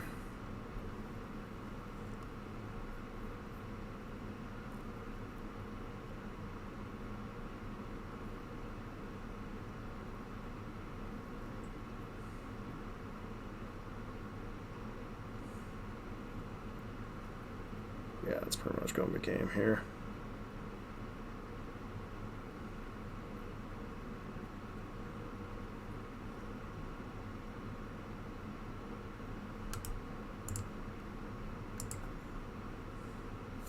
Like, conceivably we could draw enough burn, but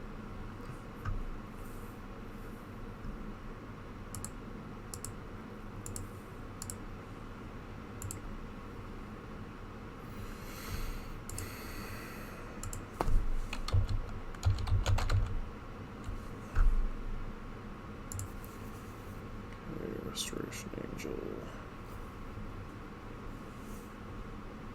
Zorgus Control.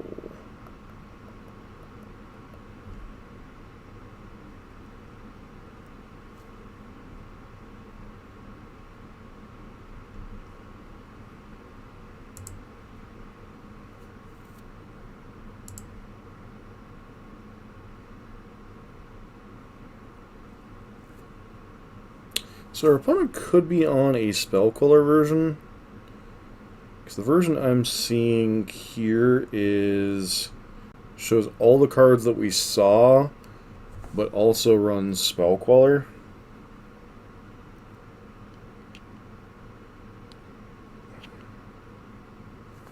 Don't know if that really changes how we sideboard. We definitely want the Killing Fiends. The Fatal Pushes aren't super exciting. I could see keeping in some amount of them.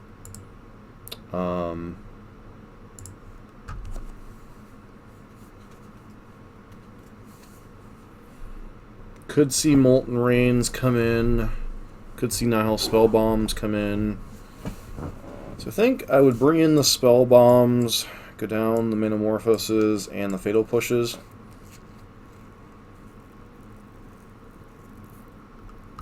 Maybe leave in one Fatal Push, because Wall could be an obnoxious card to fight through.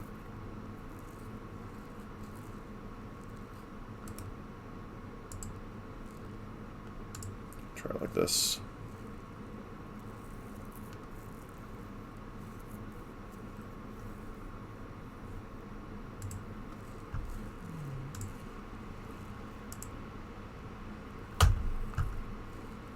So I put first. This hand's pretty good.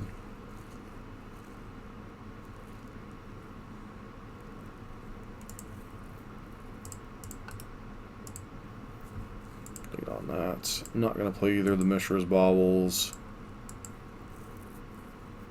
I'll save those for the first turn with attack with that.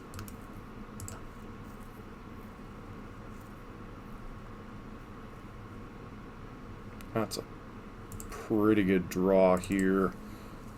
Saves us from having to play out a... I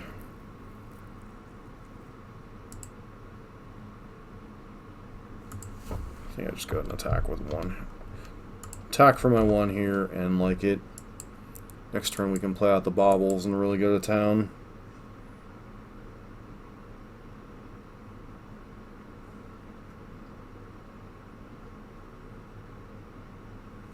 All women's, sure.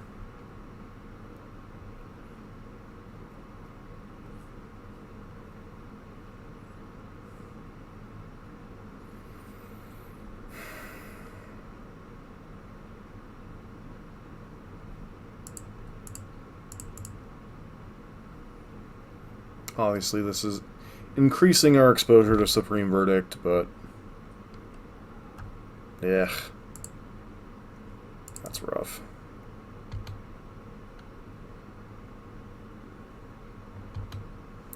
It's one of the things with Abbott is, you know, part of the reason we play such a low curve on average is the fact that you want to hit as much off Abbott as you can.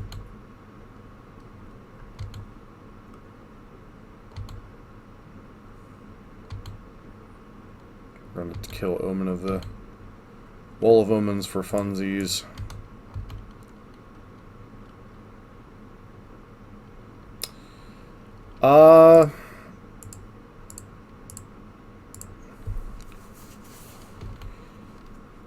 So we could bobble first to see if we'd hit, but it really isn't going to change our playline anyway. And we have no way of controlling the draw. So you could bobble for information, but it really doesn't serve any purpose anyway.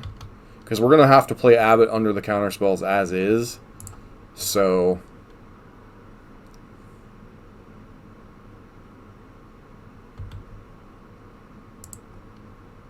especially since our opponent is a Teferi deck, so we're going to be playing it anyway.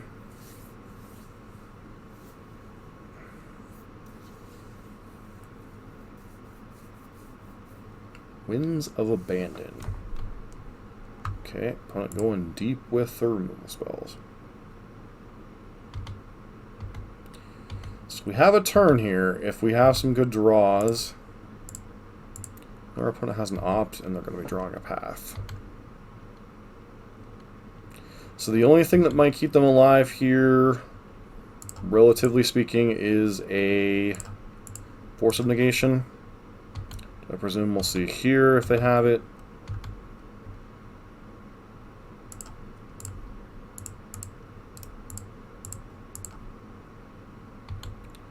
Even if they do, they're going to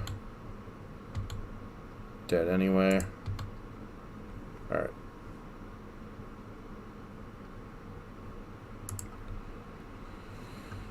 Okie dokie. So we know what we're sideboarding. I'm going to exit out of the client and restart quick here. That way we can... But it's definitely a good point, Rebus. We could have bobbled to try to see what we were going to hit, but in the end we had no way to manipulate the card anyway, so it really wasn't worth trying to... Because we had to play it out as a threat anyway. And outside of other Abbots and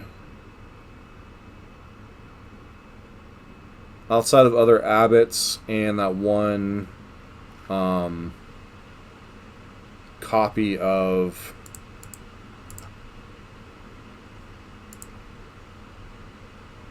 outside of Abbots and the one copy of Dreadhorde Arcanist, we can hit a Manamorphose, which is kind of irrelevant.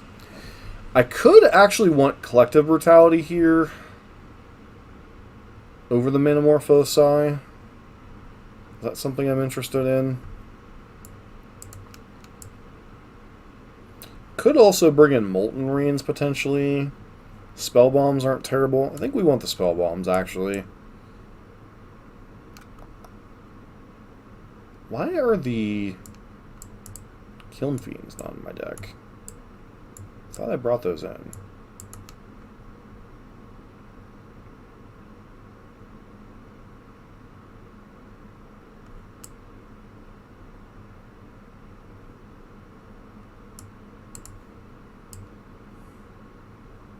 Did my deck reset? Feels like my deck reset.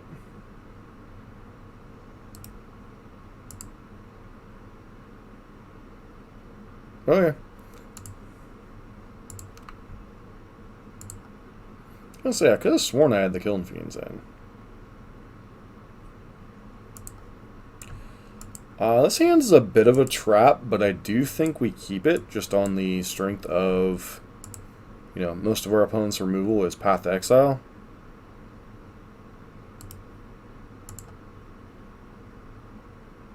Like, obviously they have Alston, probably Purge. And we hit the second land, so we look like we're smart anyway. Let's see if they path here. Nice. Okay. So our gamble would have paid off even without the Sunbaked Canyon.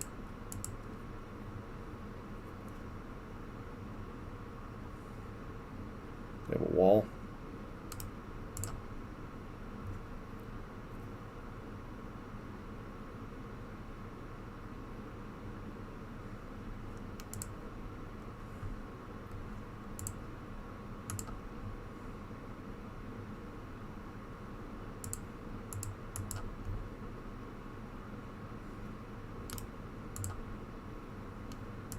Gonna hold up Cling to Dust this turn. In case they try like Snapcaster Mage or something.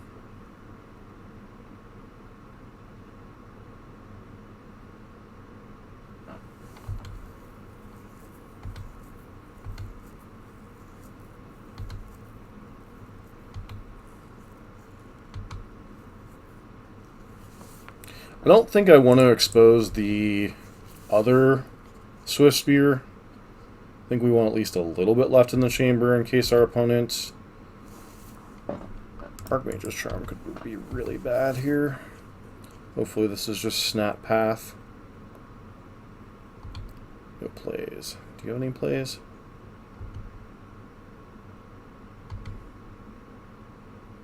It's again, sometimes it's game of chicken with blue-white control.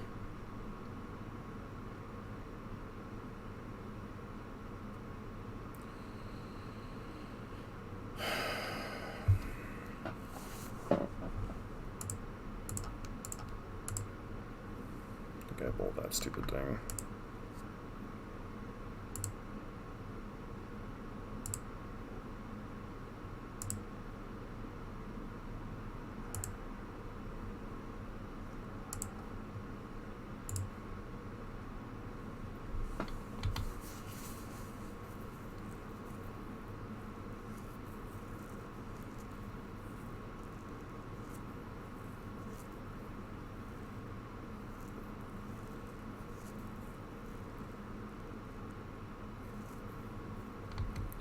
Okay.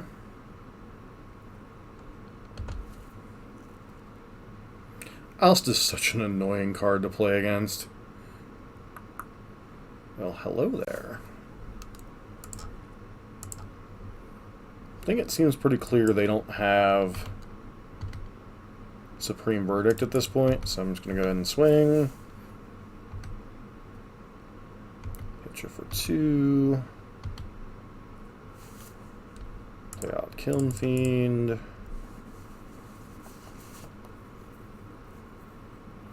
Kind of happy if this gets counterspelled. Spell Queller, eh? So they are on the Queller version.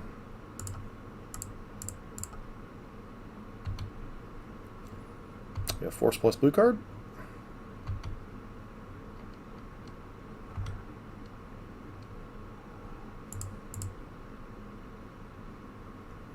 Alright. Let's see what you got. Okay.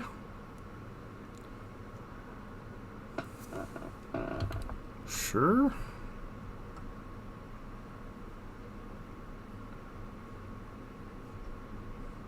It's again still deliberately hiding the fact that we have another black source.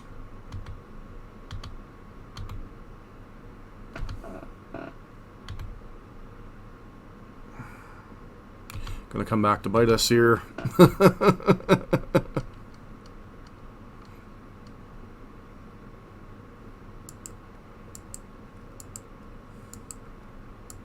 I could be thinking about Archmage's charming something.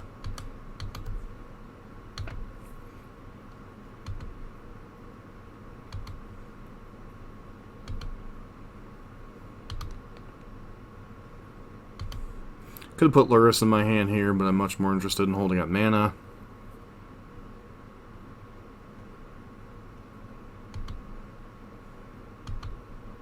Especially since we can't even cast Lurrus at the moment.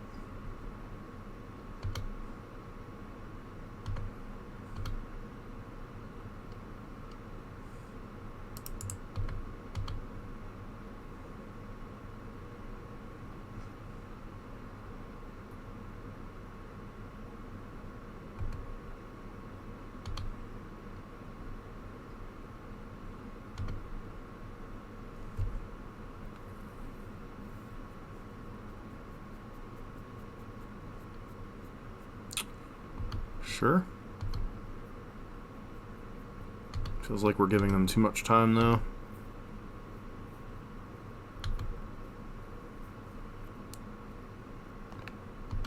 Hopefully they go for a Mystic Sanctuary here.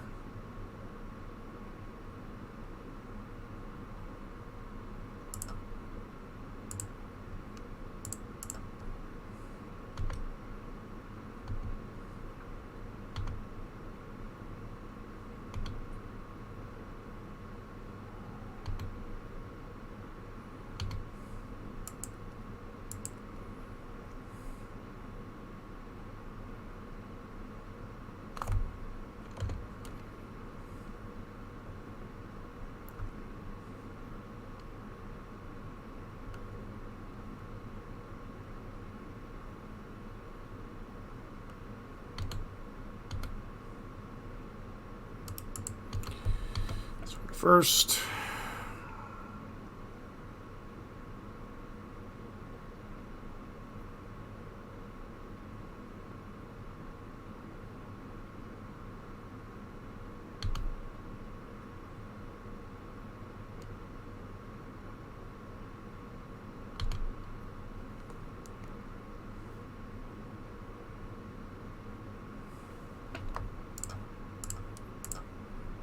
Lava dirt.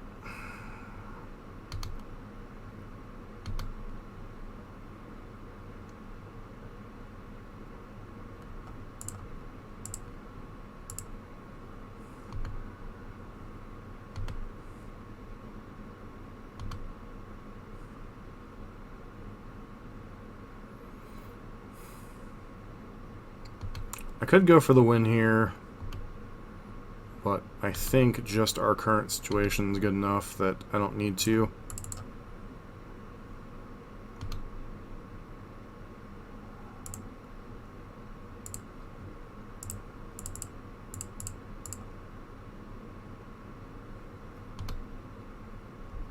Supreme Verdict or Bust. I guess Cryptic Command buys you a turn. Yep. Wall. Okay. Still find a verdict.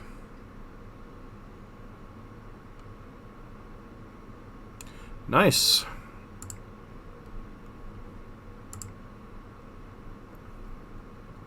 It's been a heck of a slogfest tonight, hasn't it?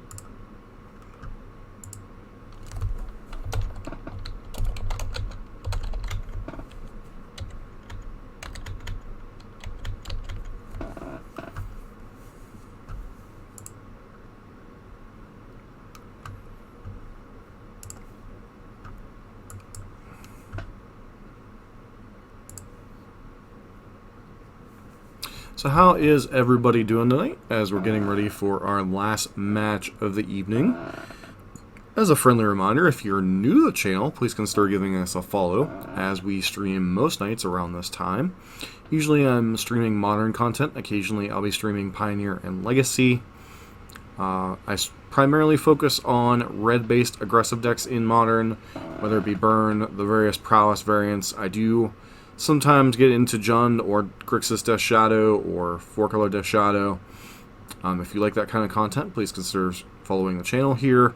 If you like that kind of content as well, please consider taking a look at our YouTube channel where the link is down below. I have a whole lot of content going on there. And we get ready for our last match. It's been fun hanging out with you guys tonight. Guys and girls, possibly. But,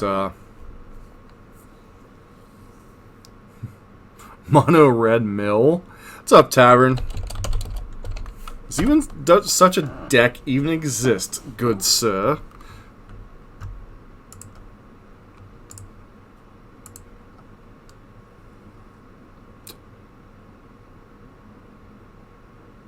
I think we keep this hand. Hand's very much a Mono Red Prowess-esque hand.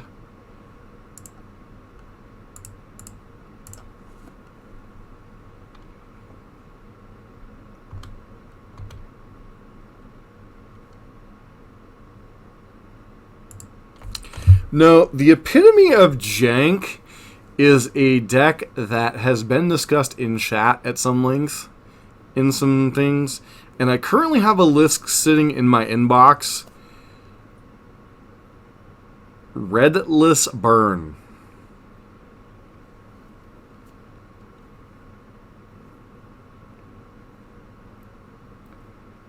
It is a blue-black Redless Burn deck.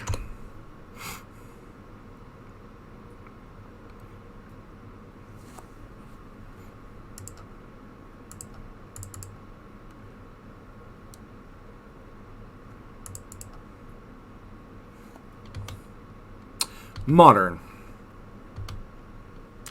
It is a terrible deck that probably, if it wins a game, I will be surprised. But nevertheless, I find interesting. Get our black mana here.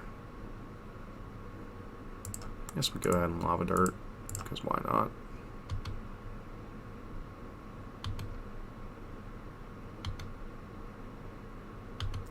The blue is for a lot of cards. It has Vapor Snag.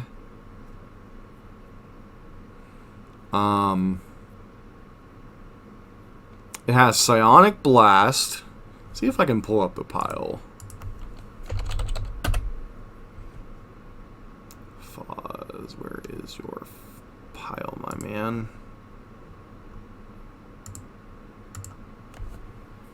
Oh yeah,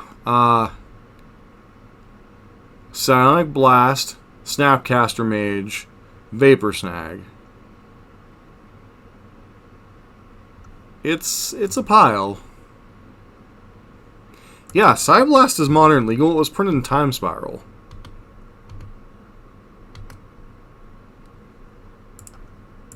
As is Char.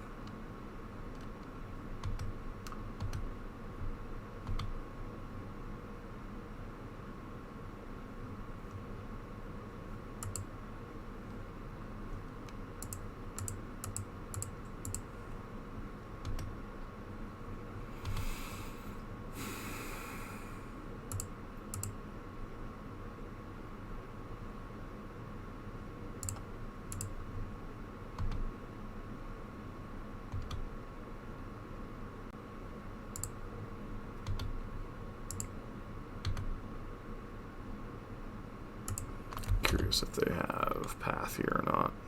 They do? Okay. Double path. This is another one of those like situations I was talking about where playing Lurrus really kind of clues in your opponent to do what you're doing, or to know what you're doing. The only deck that plays Lurrus that doesn't care about creatures is Mill, which I was reminded of that there is a Lurrus Mill deck.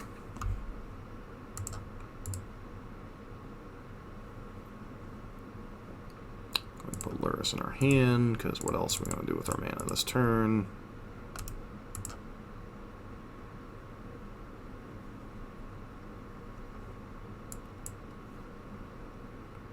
Opponent gets to go grow spiral, so it looks like they're Wilderness Ruck.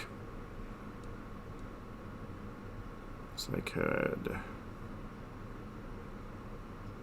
potentially Mystic Sanctuary. Nope, they're just getting their mass up. Okay. Psyblast is indeed modern legal.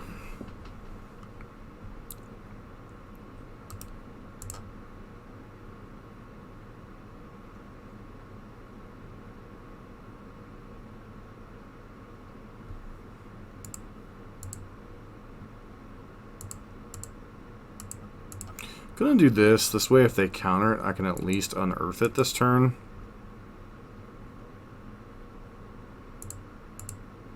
How do they not have a counterspell for Lurrus?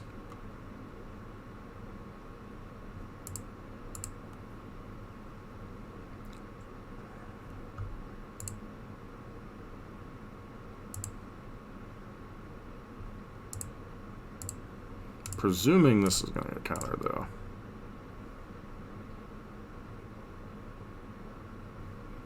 Oh yeah, they can't let that resolve. Opponent with all the Path of Exiles this game. Cryptic Commander. I have no idea. I have to be in a particularly morbid mood to play that deck. Because I don't even know where I would play it to get any type of results. Force of Negation.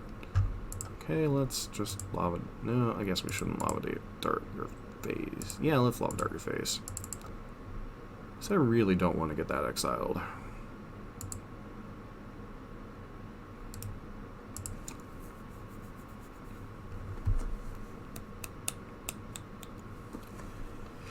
Opponents drew Force of Negation off their card.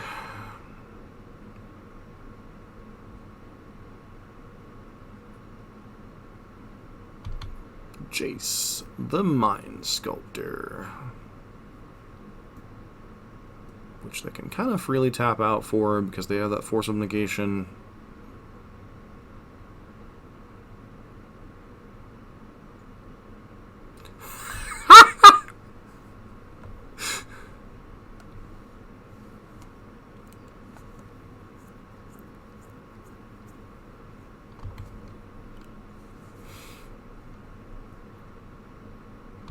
That's a very big if. Like, this deck... Okay. Sleeper Agent, Ruthless Ripper, Snapcaster Mage, Brazen Borrower, Marlin of the Morning Song, Vapor Snag, Bump in the Night, Sovereign's Bite, Collective Brutality, Sign in Blood, Sword Point Diplomacy, and Psyblast. If you have to look up a lot of those cards, I don't blame you, I had to too.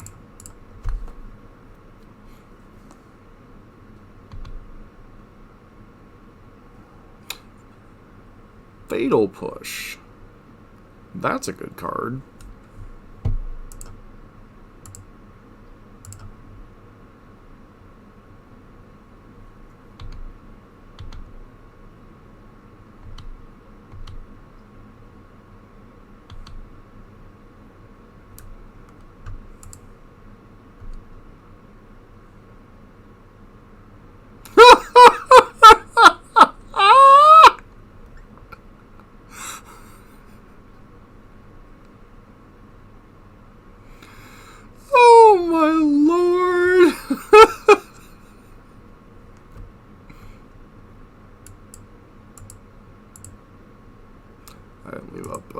Didn't leave up black mana, so kind of goof up there on my part.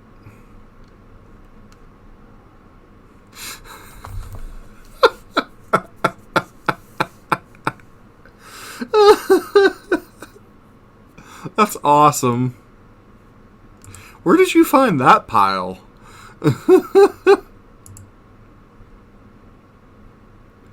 We might just have ourselves a Dimir Burn Knight.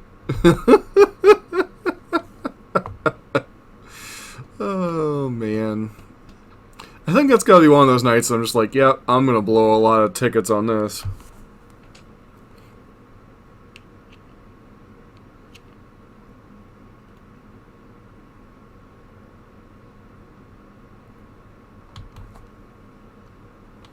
WinCon established. 1, 2, 3, 4, 5. 1, 2, 3, 4. 4 different lands. So they're probably going to have to get Field of the Dead and some other land. They haven't played their land drop yet this turn, right? Field of the Dead and a fetch land. Okay, so they're going to get some dorks.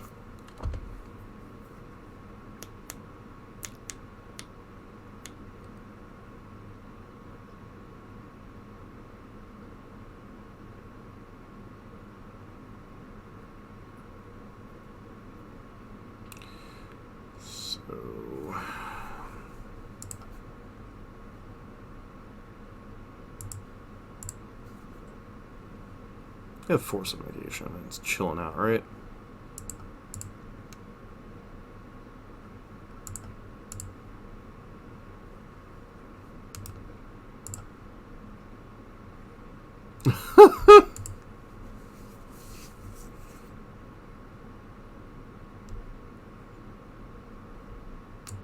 Such a stupid deck.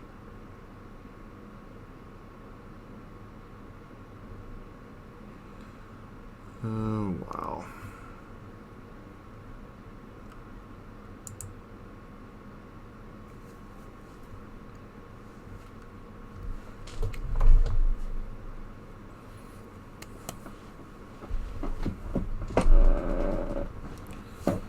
Ruh-roh. Looks like I should have held up that cling of dust.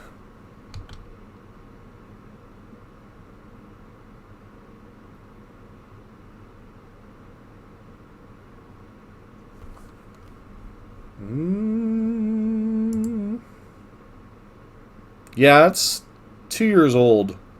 The only problem with that is it only runs 20 lands, so it might be kind of hard to leverage 4-mana Liliana in a 20 land deck. And the other problem is the deck doesn't have a sideboard.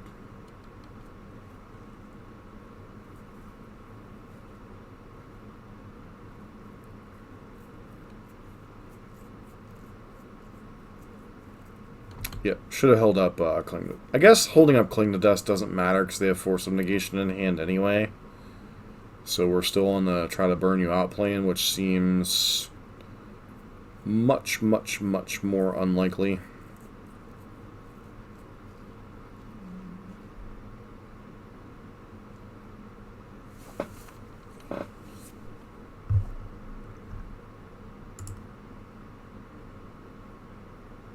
Have some confidence. Yeah, no. I like it when memes become dreams, but I'm not that meme-age.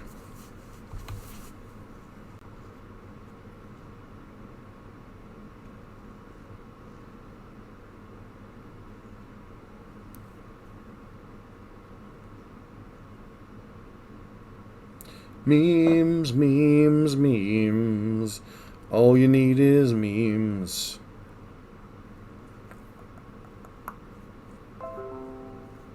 Did my internet take a crap? Of course it did.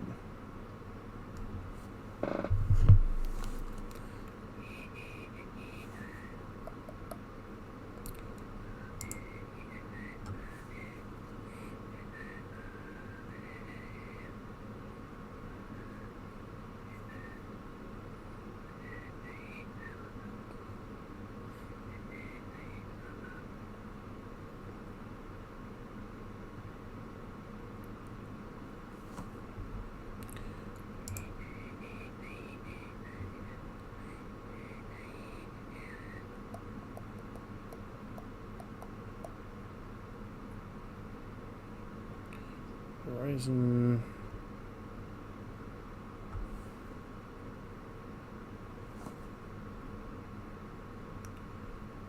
Ooh, took a dump. Alright, so the internet took a dive, so I'm just going to finish the match the old-fashioned way here.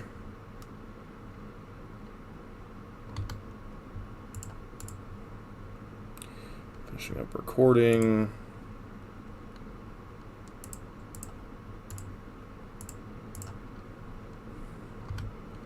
Again, we're just trying to buy time to hopefully draw enough burn spells to win the game through a Force of Negation and a Jace. Seems dubious. You really, I was gonna say, you really gonna waste your Force of Negation on that? Seems pretty bad.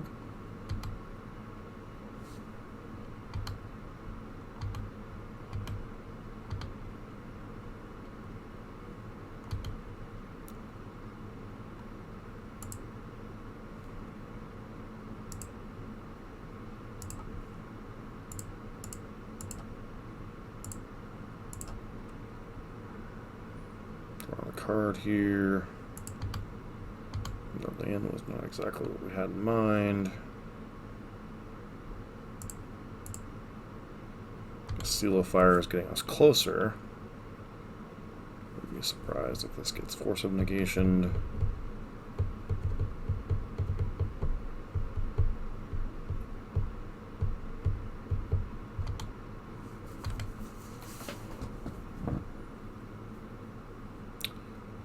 Once again, we know our opponent has a Force of Negation in hand.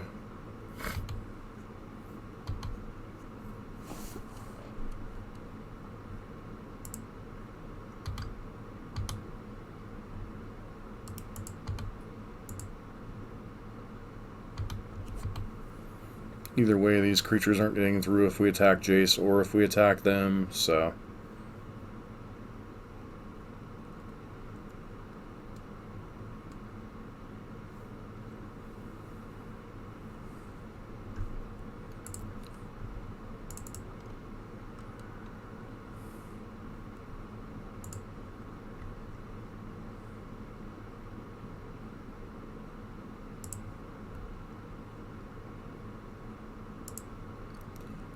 Dust.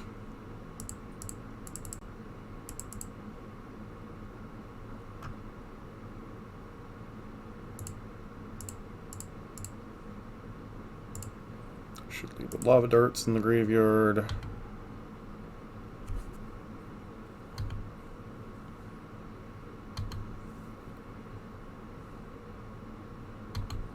Thoughtseize is not exactly the card we were looking for here.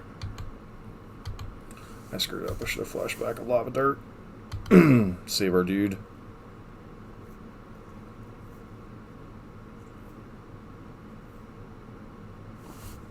Do think we're going to have a hard time fighting through this regardless, so just the Mind Sculptor. Look at the top card of your library, sure.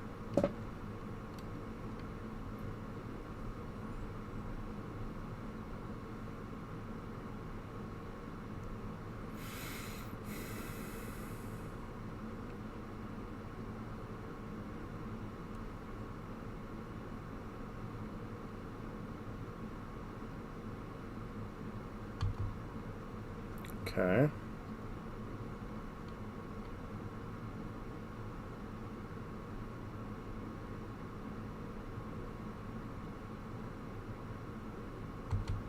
Yep.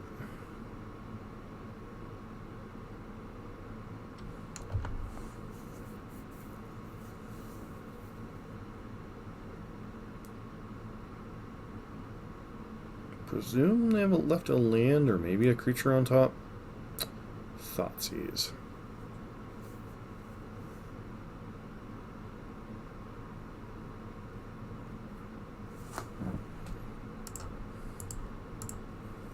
Let's see why they tanked on that one for a bit.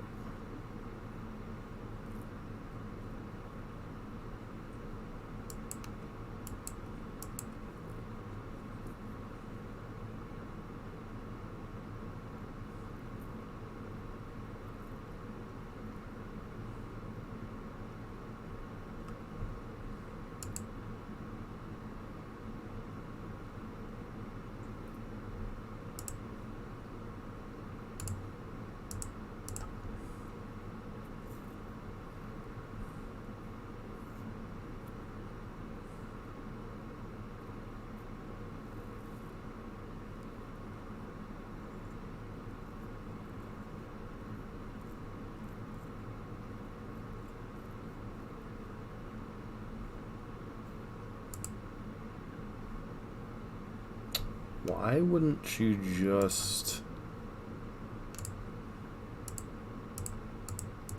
Gotta do this main phase. Do we have to do a main phase? Yeah, we gotta do a main phase.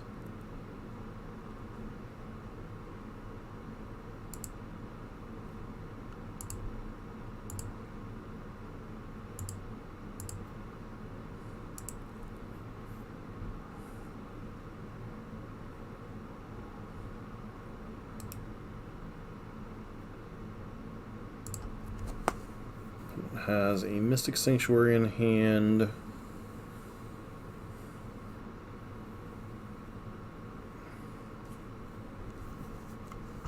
Close game, but I do think we're going to lose it.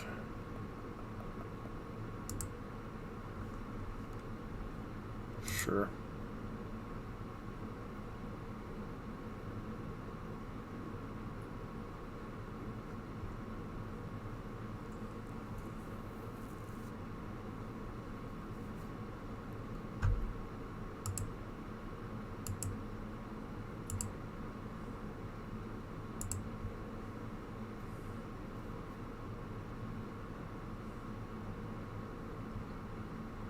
Sure.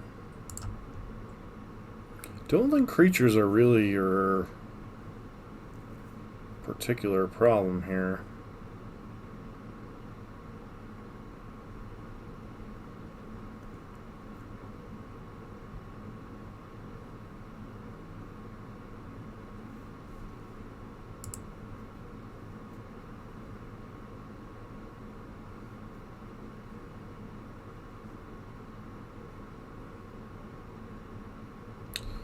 Scar Mage is not particularly exciting here.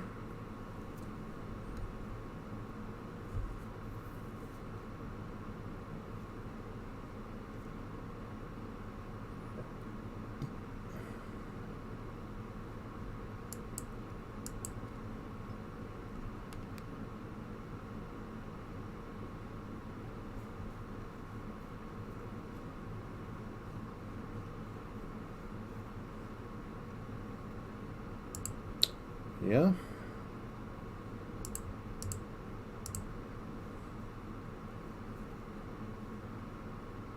Pretty sure we're just dead between Path and Jace here.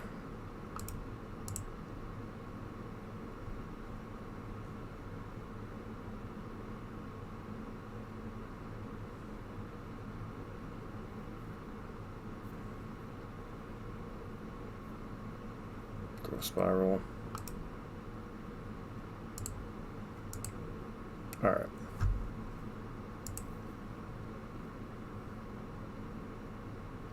Time to tap out.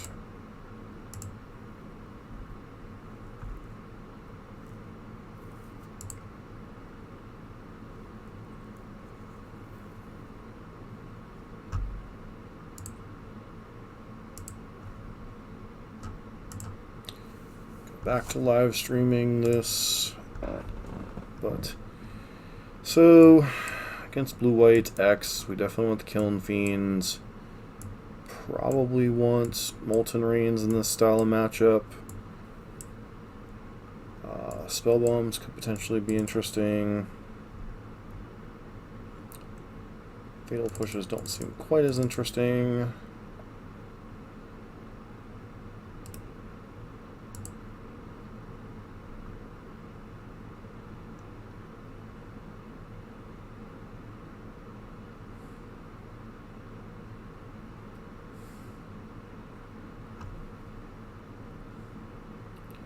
Is it crazy to trim bolts here?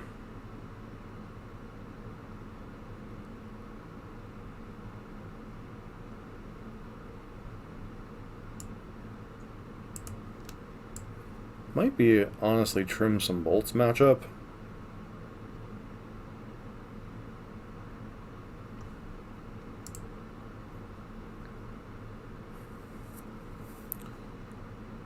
This Metamorphose can go. Kind of a filler card.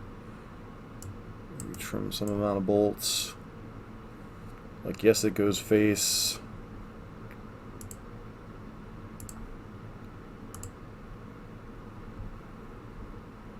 Not exactly the best of situations necessarily.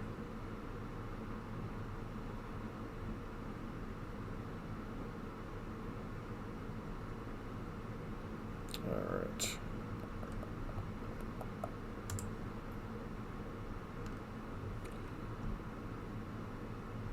Let's go ahead and submit here. Sorry about the internet taking a crap there. Had to switch over to my cell phone for a minute to continue the match, so I couldn't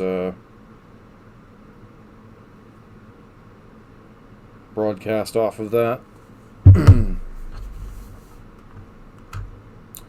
Still in the same match, just finished up game 1. Nothing terribly exciting. This hand's fine. Not exciting, but fine.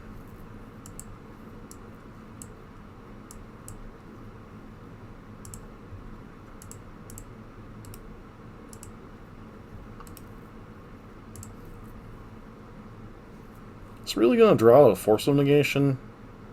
It'd be kind of crazy.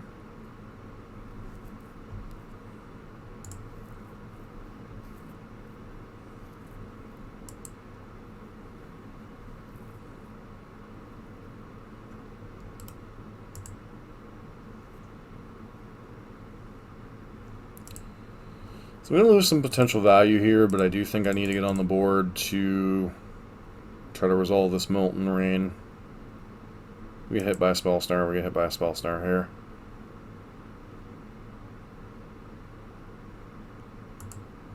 Survey says land. Okay. Something we didn't particularly need right now anyway.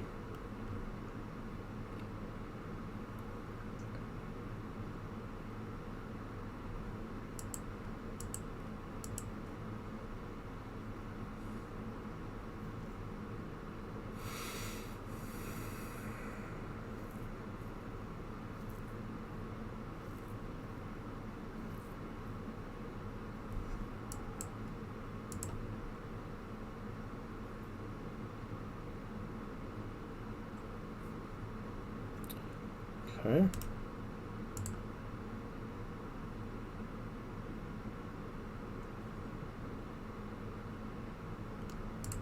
just main phase go after their white source here.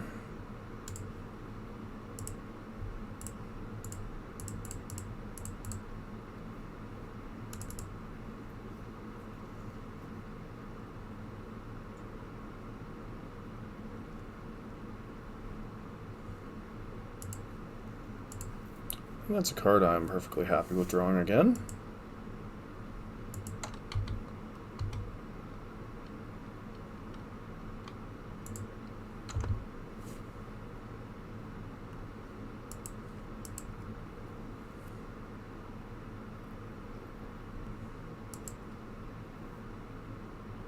And if they like play Teferi, bounce this, we can always just Lava Dart the stupid thing. Yep.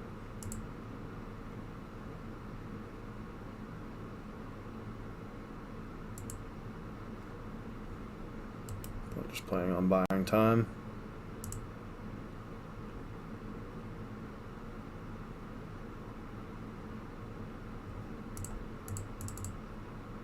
It could very well have a Force of Negation in hand.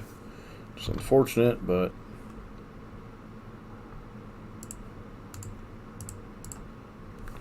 Kiln Fiend would have been a card I would have liked to have played here.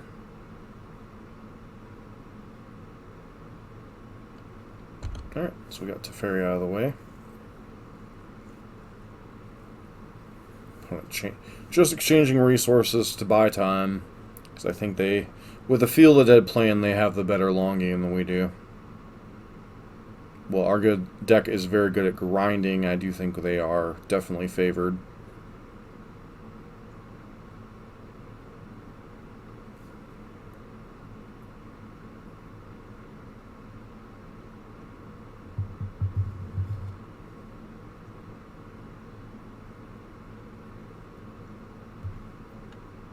Uro is a card.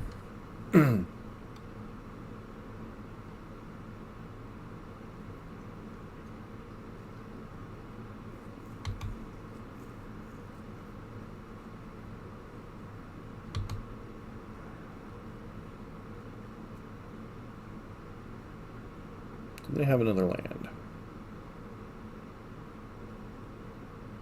They indeed do.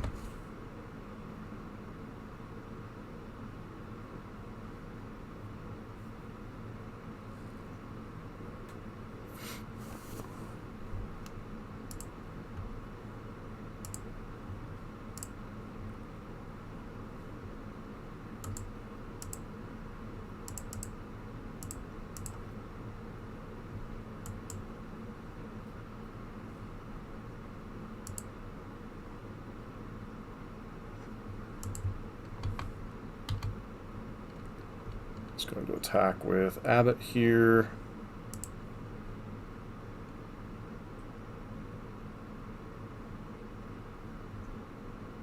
Do we just grab Uro? I feel like we just take the opportunity and grab Uro here.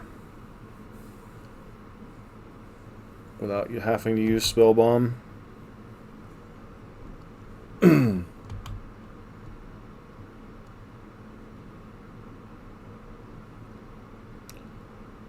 This is Ether Gust, it's whatever.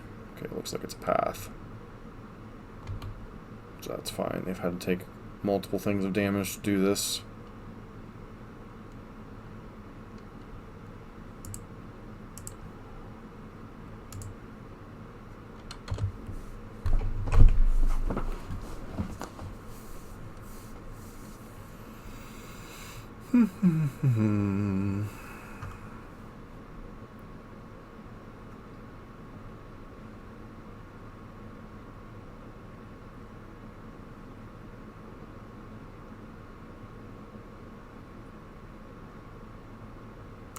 Elder Gargaroth. Yeah, that's beatable.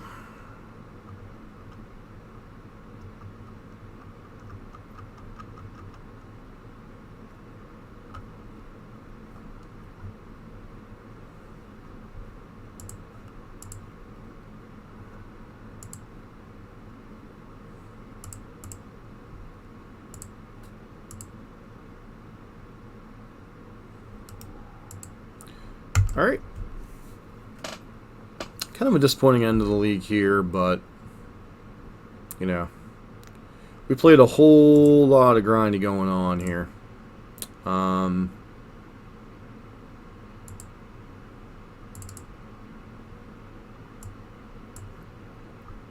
Deck's still very good. Like, I'm not disputing the ability of this deck. You know, we hung in a firefight for a lot of turns. I mean, when our league was literally Jund midrange, Jund shadow, Gruul midrange, blue-white control with, or blue-white midrange with Resto and Wall of Omens and Spell Queller, and then blue-white control with, you know, just, or no, sorry, Bant control with Field of the Dead. Just kind of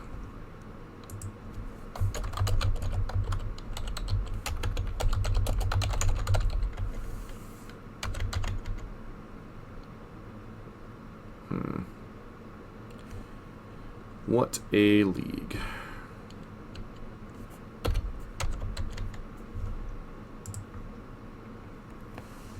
So, I want to thank everybody for hanging out tonight. Sorry that the stream crashed.